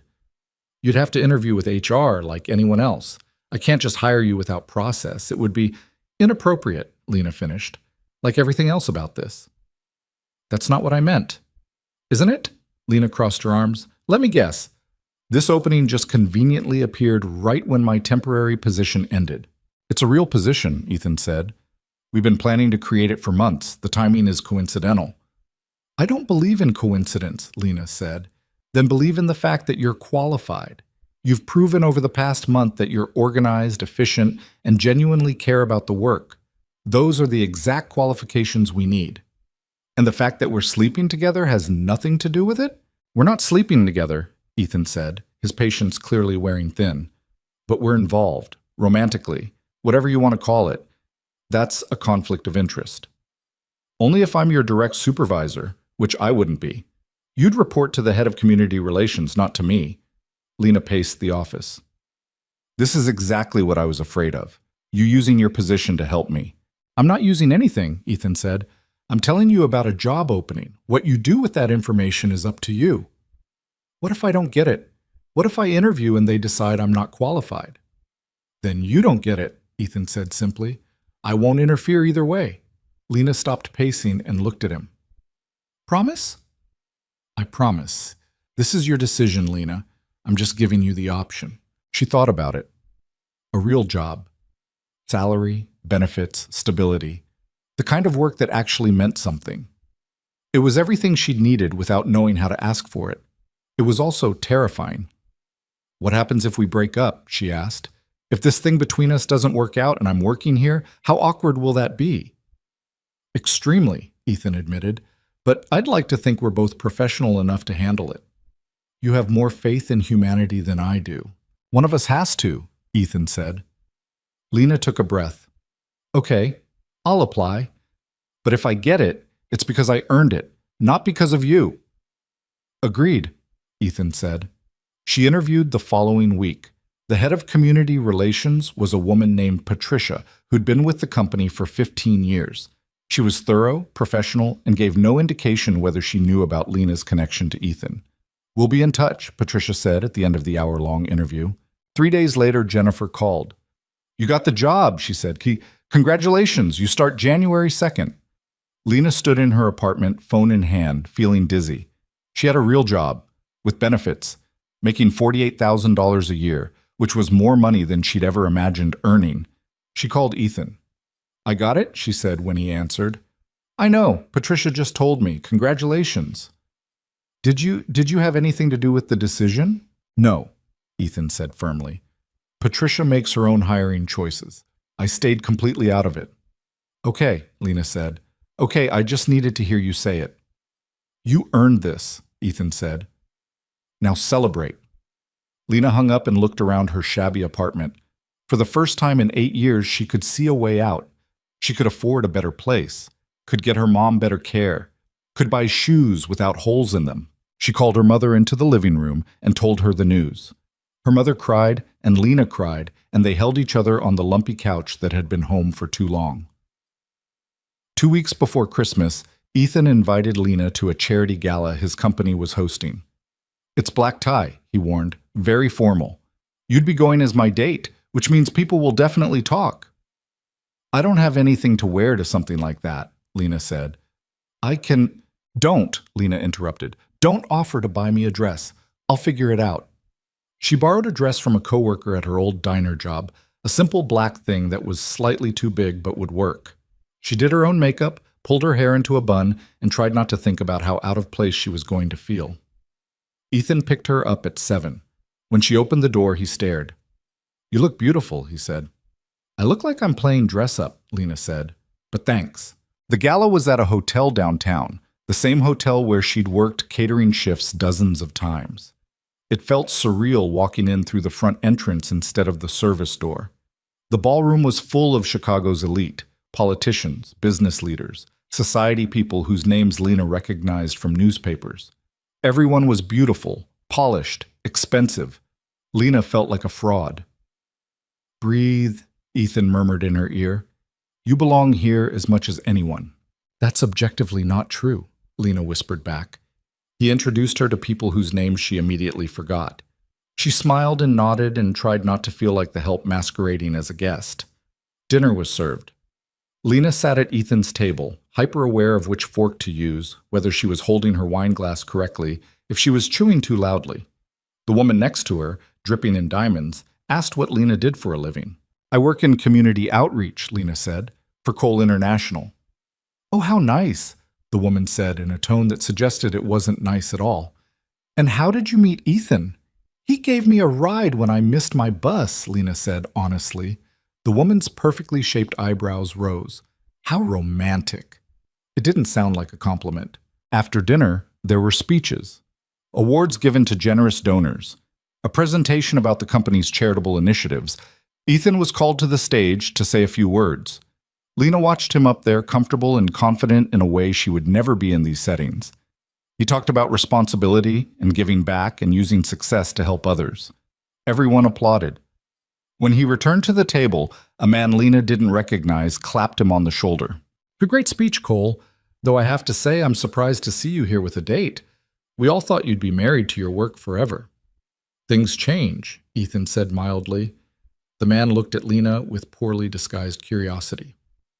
"And who's the lucky lady?" "Lena Brooks," Ethan said.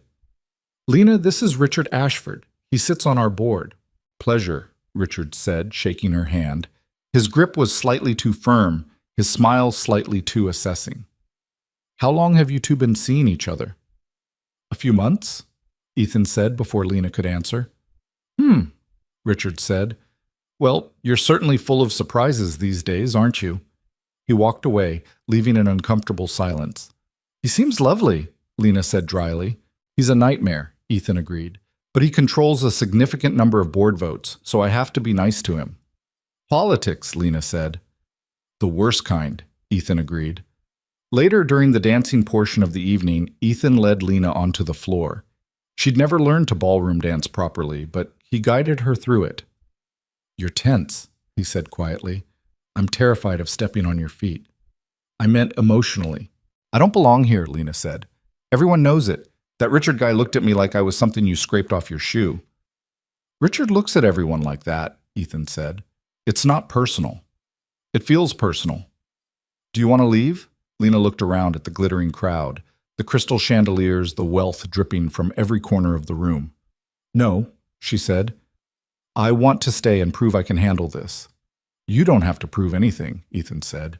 "Yes, I do," Lena said. "To them. To you. To myself." They danced in silence for a while. Then Ethan pulled her slightly closer. "I'm proud of you," he said quietly. "For what?" "For being here. For trying. For not running even though I know you want to."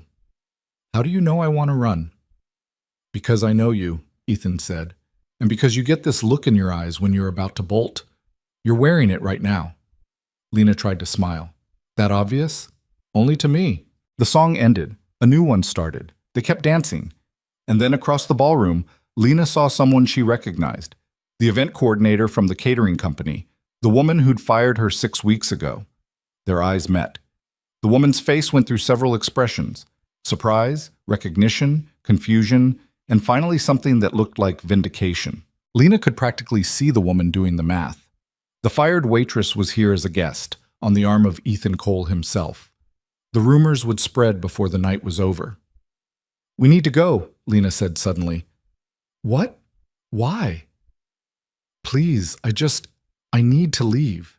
Ethan didn't argue. They collected their coats and left, the cold December air hitting them as they exited the hotel. "What happened?" Ethan asked as they waited for the valet to bring his car. "The woman who fired me was there," Lena said. "She saw us together. By tomorrow, everyone in the catering world will know I'm sleeping with you." "You're not sleeping with me," Ethan said automatically. "They don't know that." Lena's voice rose. "All they'll know is I got fired, and 3 weeks later I'm at a charity gala with a billionaire. They'll think I manipulated this somehow, that I was using you all along." "Who cares what they think?" "I care," Lena said. "I care that people will assume the worst of me. I care that my reputation in this city is about to be destroyed. I care that—" She stopped because she was on the verge of tears and refused to cry at a valet stand. The car arrived. They got in. Ethan drove in silence for several blocks. "I'm sorry," he said finally. "I didn't think about how this would affect your life outside of us." "How could you?" Lena said tiredly. "You live in a world where reputations don't matter because you have enough money to not care. I don't have that luxury." "What do you want me to do?" Ethan asked. "I don't know," Lena admitted. I need to think." He pulled up to her building, but she didn't get out. "Are you okay?" he asked. "No," Lena said honestly, "but I will be. I just need some time to process this." "Take all the time you need," Ethan said. She leaned over and kissed his cheek. "Thank you for trying to make tonight good." "It started good," Ethan said. "We'll work on the ending next time." Lena went inside feeling like she'd just survived a battle. Her mother was asleep. She changed out of the borrowed dress and lay on her couch, staring at the ceiling. Her phone buzzed, a text from a number she didn't recognize. "Saw you tonight at the gala. Guess you landed on your feet after all. Or should I say on your back?" Lena deleted it. Then another came, and another. By midnight, she'd received 7 messages from people she used to work with, each one more vicious than the last. Accusations, assumptions, crude jokes about how she'd secured her promotion. She turned off her phone and tried to sleep. But all she could think about was how right she'd been to be scared. How the gap between her world and Ethan's wasn't just about money. It was about everything: reputation, perception, the way people looked at you and made judgments that could destroy you. She'd known this would be hard. She just hadn't realized how much it would hurt. Lena didn't answer Ethan's calls for 3 days. She went to work at the diner, her last week there before starting at Cole International, and kept her head down. The other servers had seen the texts too, apparently. Word traveled fast in the service industry. They looked at her differently now. Some with envy, some with disgust, most with a mixture of both. "Must be nice," one of them said during a shift change, loud enough for Lena to hear. "Sleeping your way into a corporate job." Lena pretended she hadn't heard and kept wiping down tables. On the 4th day, Ethan showed up at the diner. He walked in during the lunch rush, completely out of place in his expensive suit among the cracked vinyl booths and tired waitresses. Every head turned. Lena's coworkers stared. "We need to talk," he said when he reached her station. "I'm working," Lena said, not meeting his eyes. "Then I'll wait." He sat down in her section and ordered coffee. "Black? No sugar." Then he stayed there for 3 hours, nursing the same cup, ignoring the stares and whispers, waiting. When Lena's shift finally ended, she had no choice but to acknowledge him. "You shouldn't be here," she said, sliding into the booth across from him. "You wouldn't answer my calls." "Because I needed space."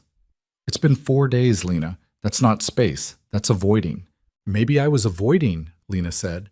"Maybe I needed to figure out if this is worth what it's costing me." Ethan's jaw tightened. "And what conclusion did you reach?" I don't know yet, Lena said honestly. Every time I think I've made a decision, something else happens. The texts won't stop. People I've worked with for years won't look at me. Yesterday, someone left a note on my locker calling me a gold-digging whore. Ethan's expression darkened. Who? Does it matter? The point is, being with you is destroying my reputation. Your reputation with people who don't matter, Ethan said. They matter to me, Lena shot back. These are my people, Ethan, my community. You get to live in your tower with your important friends and your charity galas, but I have to exist down here in the real world where reputations are all you have. Then come up to my world, Ethan said. Start your new job. Build a new reputation with people who actually respect you. And leave behind everyone I've ever known? Just abandon my whole life because it's inconvenient for your narrative? That's not what I'm saying. Then what are you saying? Lena demanded. Because from where I'm sitting, you keep asking me to change my entire existence to fit into yours, and you give up nothing. Ethan was quiet for a moment. When he spoke, his voice was careful, measured. You're right, he said. I'm asking you to take all the risk. I'm asking you to trust me when you have no reason to.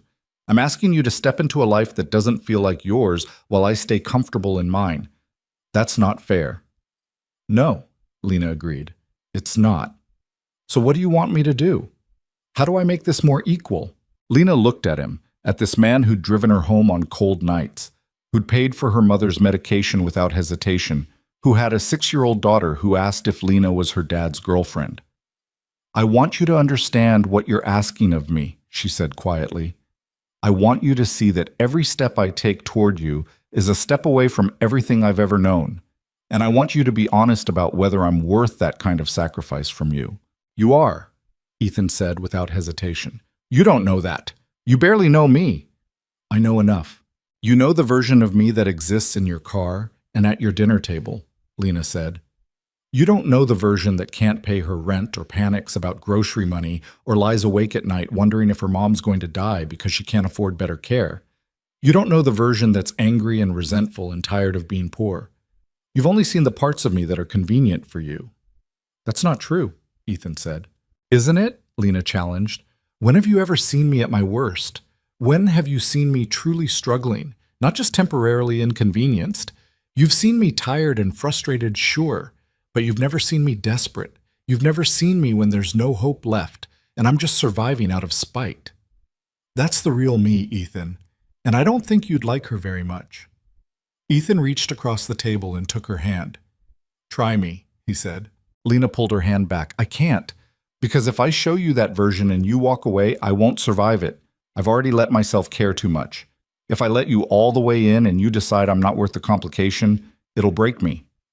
Then we're at an impasse, Ethan said, because you won't let me in enough to prove I'm staying, and I can't prove I'm staying until you let me in. Maybe that means this doesn't work, Lena said, even though the words hurt to say. Or maybe it means we both have to take a leap of faith, Ethan countered. They sat in the booth, the diner's fluorescent lights harsh and unflattering, and Lena felt the weight of the decision pressing down on her. I start the new job in a week, she said finally. Let me get through that first. Let me see if I can actually survive in your world before we make any big declarations about what this is. Okay, Ethan said, but I'm not going anywhere.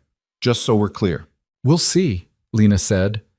She slid out of the booth and left him sitting there, knowing he was watching her go, knowing she was hurting him by keeping him at a distance. But self-preservation had kept her alive this long. She wasn't ready to abandon it just yet. The week before Christmas, Lena's mother had a heart episode. Lena came home from her last shift at the diner to find her mother on the floor of the bathroom, conscious but struggling to breathe. The ambulance ride to the hospital was a blur of sirens and panic, and a paramedic asking questions Lena couldn't focus enough to answer. At the ER, they stabilized her mother and moved her to a cardiac unit.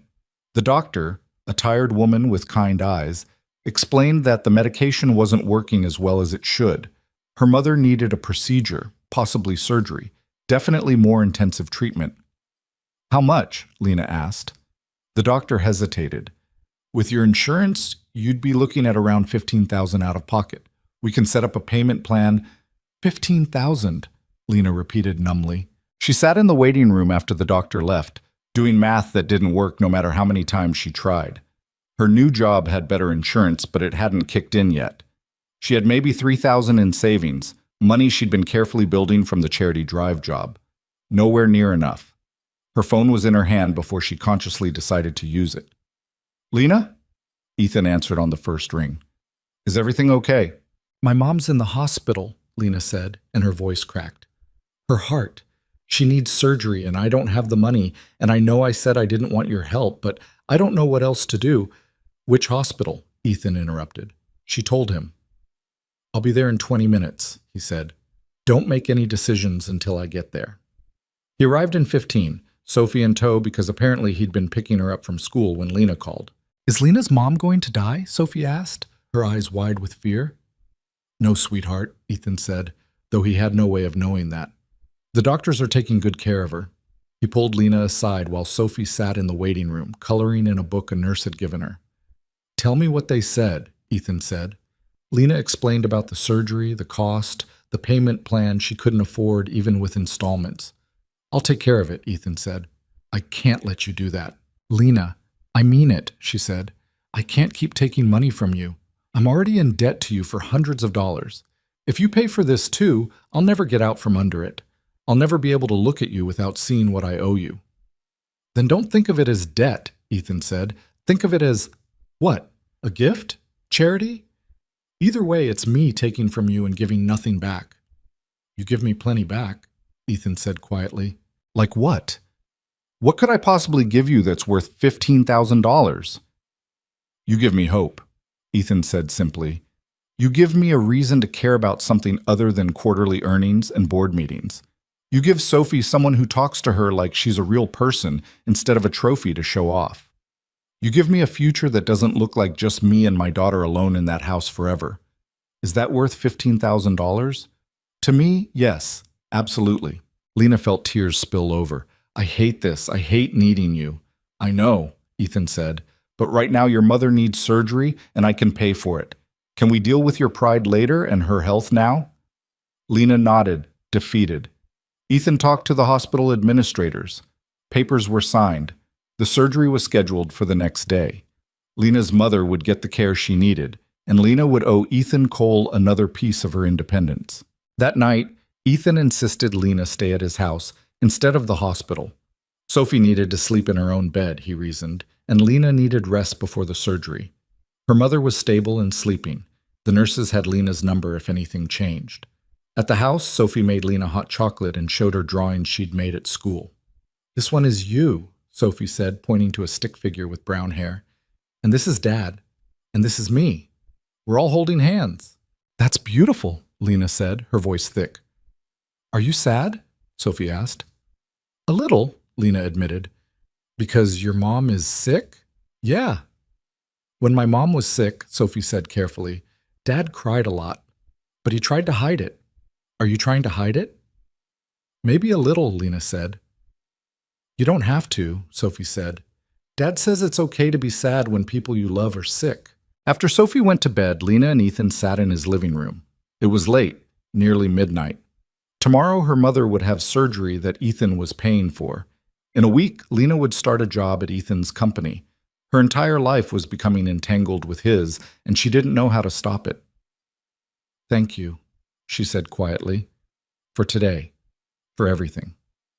"You don't have to thank me." "Yes, I do. You dropped everything to help me. You brought your daughter to a hospital waiting room. You paid for surgery without even knowing if my mother will survive it."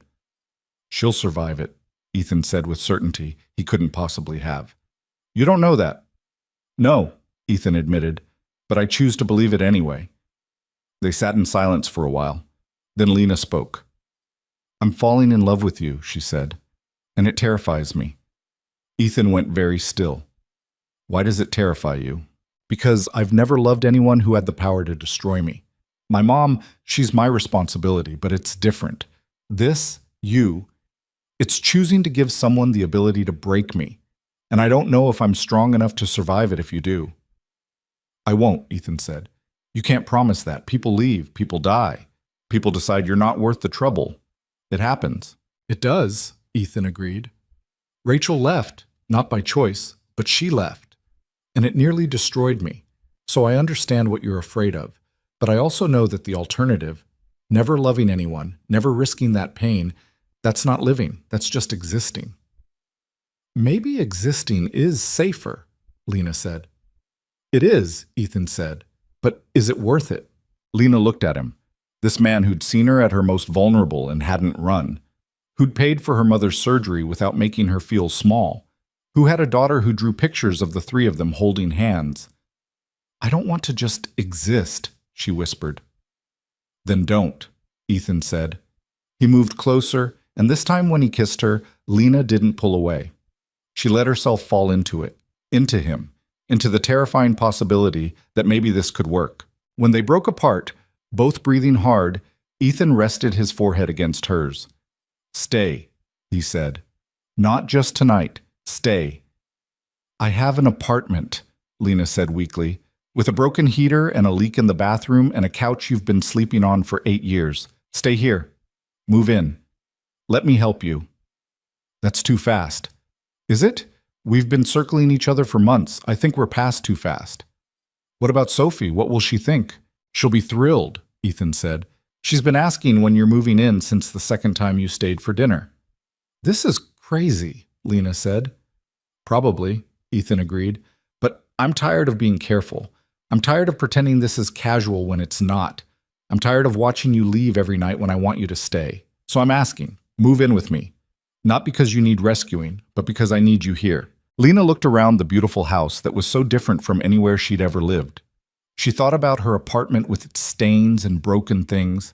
She thought about her mother in the hospital and Sophie asleep upstairs and Ethan looking at her like she was something precious.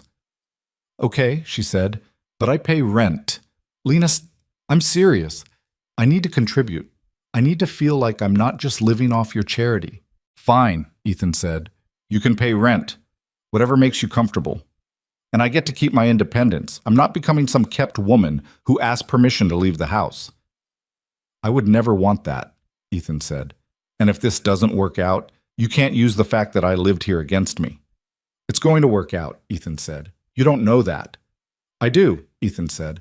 Because I'm not going anywhere, and I don't think you are either. Lena wanted to argue, but she was too tired and too scared and too in love to fight anymore. Okay, she said again, let's try. Her mother's surgery went well. Better than expected, the doctors said. She'd need rehabilitation and ongoing treatment, but the prognosis was good. Lena cried in the hospital hallway, all the fear she'd been holding finally released. Ethan held her while she fell apart, and for once, Lena didn't feel weak for needing someone. When her mother was awake and coherent, Lena told her about Ethan, about moving in, about the job. You love him? Her mother said. It wasn't a question. Yes, Lena admitted. And he loves you? He says he does. Then what's the problem? He's a billionaire, Mom. We're from completely different worlds. So? Her mother said. Your father was a mechanic and I was a teacher's assistant. Different worlds. We made it work for 23 years until his heart gave out. Stop looking for reasons it won't work and start looking for reasons it will. What if I'm not enough for him? Lena asked quietly. What if you are?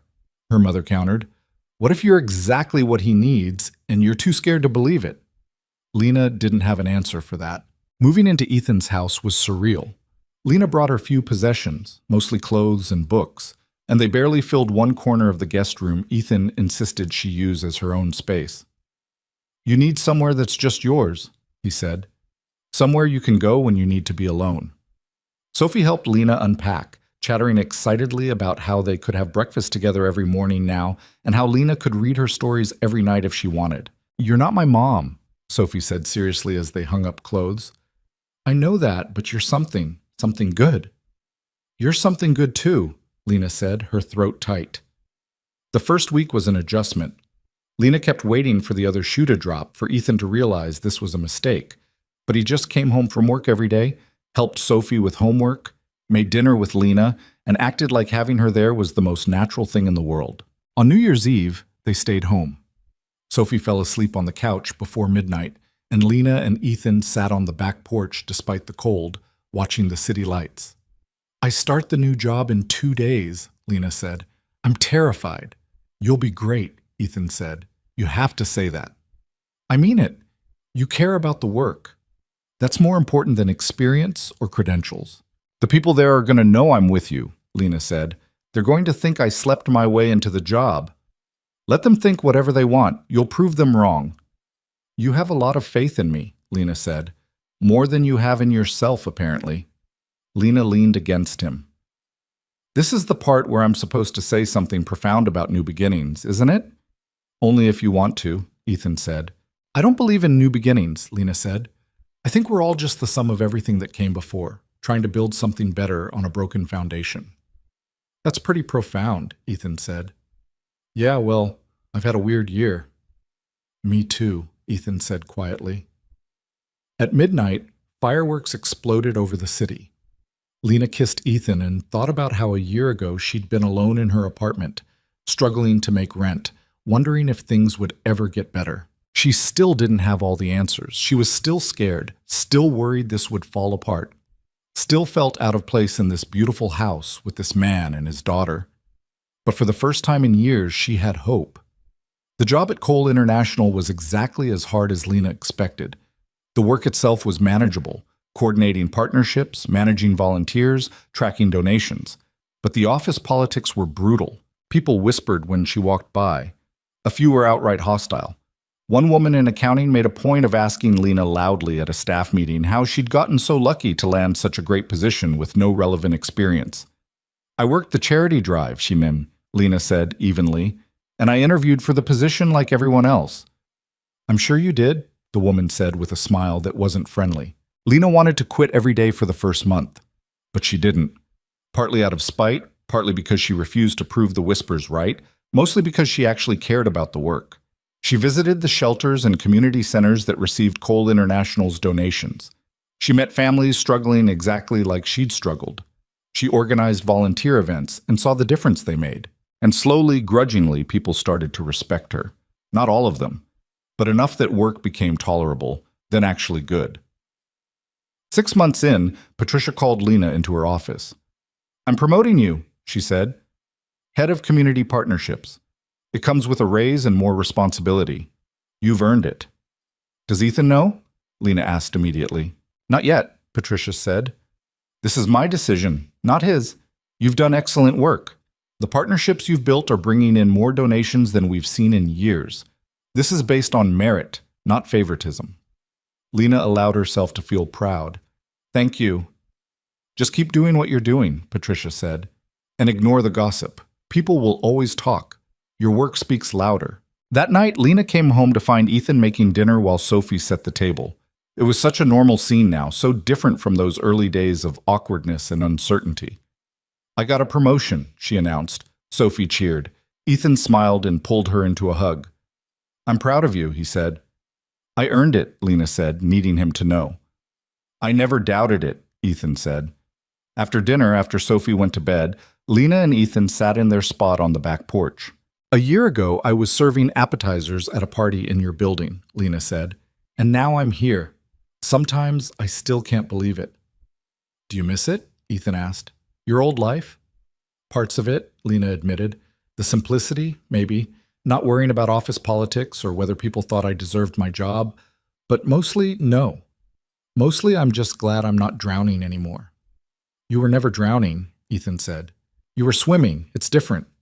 Semantics, Lena said. Important semantics, Ethan corrected. Drowning implies helplessness. You were never helpless. You were surviving against impossible odds. There's strength in that. Lena thought about the woman she'd been a year ago, desperate, tired, hopeless. She thought about all the people still living that way, still struggling with broken shoes and empty bank accounts and the crushing weight of poverty. I want to do more, she said suddenly. The donation drives are good, but they're not enough. I want to create programs that actually help people escape poverty, not just survive it. Like what? Ethan asked. Job training, childcare assistance, transportation vouchers so people can actually get to interviews, housing deposits, the things that make the difference between staying poor and getting out. Lena's words came faster as the ideas formed. We have the resources. We could actually change lives instead of just putting band-aids on systemic problems. Pitch it to the board, Ethan said. They'll never go for it. It's too expensive, too risky. Pitch it anyway, Ethan said. If anyone can convince them, it's you. So she did. She spent 2 months developing the proposal, creating budgets, researching similar programs. She practiced her presentation until she could deliver it in her sleep. The board meeting was terrifying. 15 people in expensive suits, looking at her with varying degrees of skepticism.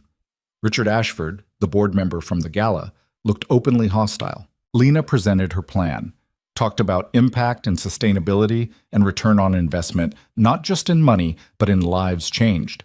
She showed them data, told them stories, made them see the people behind the statistics. When she finished, there was silence. "It's too idealistic," Richard said. "This isn't a charity, it's a business. We can't throw money at social problems and hope they fix themselves." "I'm not asking you to throw money," Lena said. "I'm asking you to invest in people, the same way you invest in technology or infrastructure. People are the best investment a company can make." "And if it fails," Richard challenged. "Then we learn from it and try again," Lena said. "But doing nothing because we're afraid of failure isn't leadership. It's cowardice." She regretted the words as soon as they left her mouth. "You didn't call board members cowards." But Richard laughed, actually laughed. "She's got spine," he said to Ethan. "I'll give her that." The board approved a pilot program. Smaller than Lena wanted, but it was a start.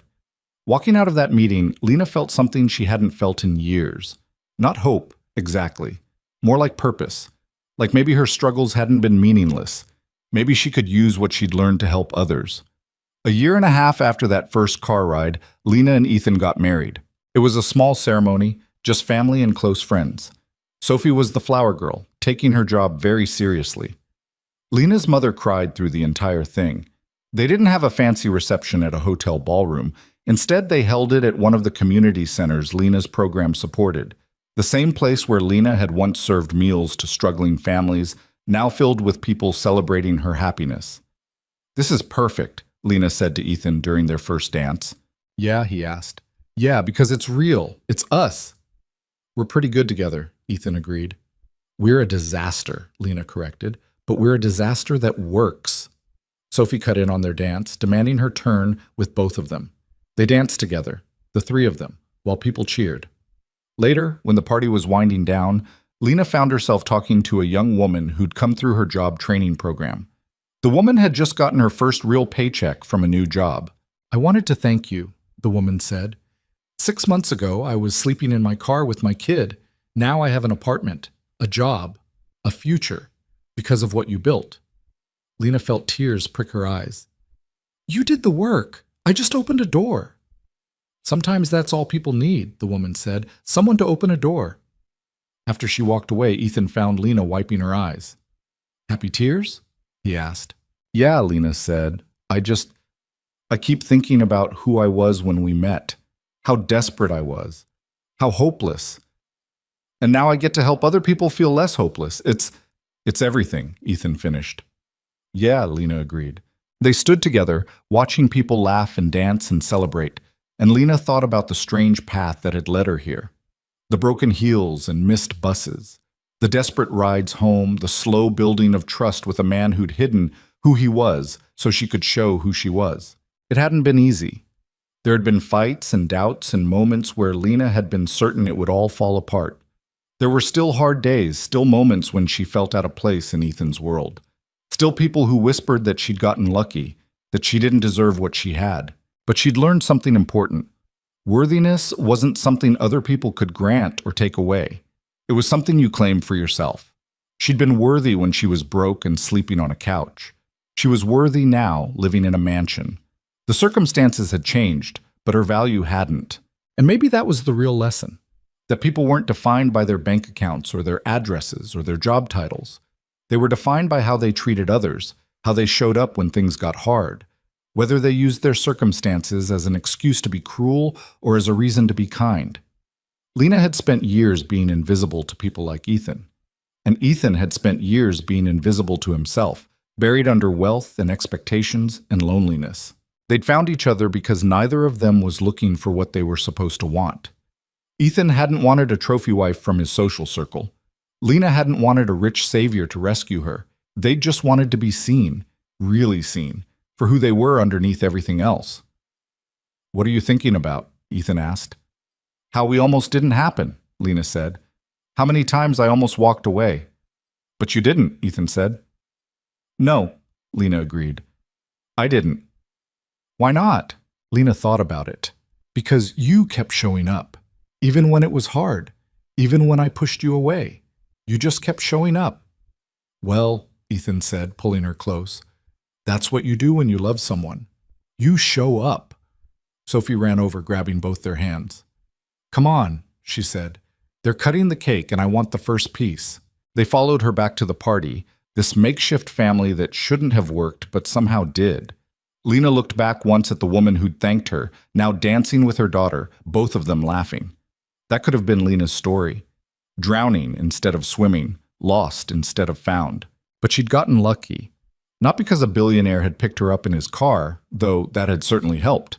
Lucky because when the moment came to choose fear or hope, she'd chosen hope. Barely, reluctantly, terrified the whole way. But she'd chosen it, and that choice had made all the difference. The cake was chocolate, Sophie's favorite. As they cut into it together, cameras flashing, people cheering, Lena realized something. This wasn't a fairy tale ending where the poor girl became a princess and lived happily ever after in a castle. This was something better.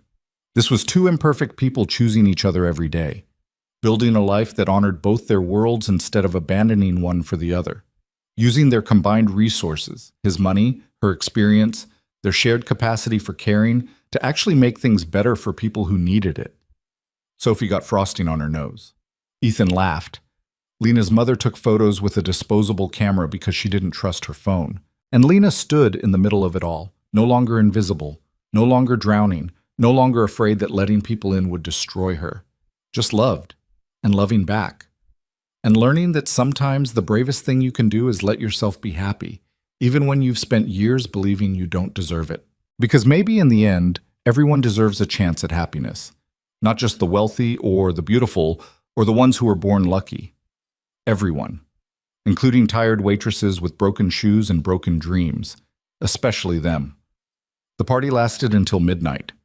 When everyone finally left, Lena and Ethan and Sophie went home together, to the house that was now theirs, all three of them. Sophie fell asleep in the car. Ethan carried her upstairs while Lena locked up. Later, lying in bed, Ethan asked, "Any regrets?" "About today? No." "About any of it? The whole last 2 years?" Lena thought about the question honestly, about the struggles and the fear and the times she'd wanted to run, about the gossip and the doubts and the fundamental inequality that still existed between them. "No," she said finally. "No regrets. Just gratitude that we were both brave enough to try. Even though it was terrifying, especially because it was terrifying," Lena said, "the things worth having usually are." Ethan kissed her forehead. "I love you." "I love you too," Lena said, "even though you're a billionaire and I'm still figuring out how to work the fancy coffee maker." "You'll get there," Ethan said. "Maybe," Lena said, "or maybe I'll just keep making you do it." They fell asleep like that, tangled together, two people from different worlds who'd somehow built a bridge between them. It wasn't perfect. It would never be perfect. But it was real, and honest, and theirs. And sometimes that was enough.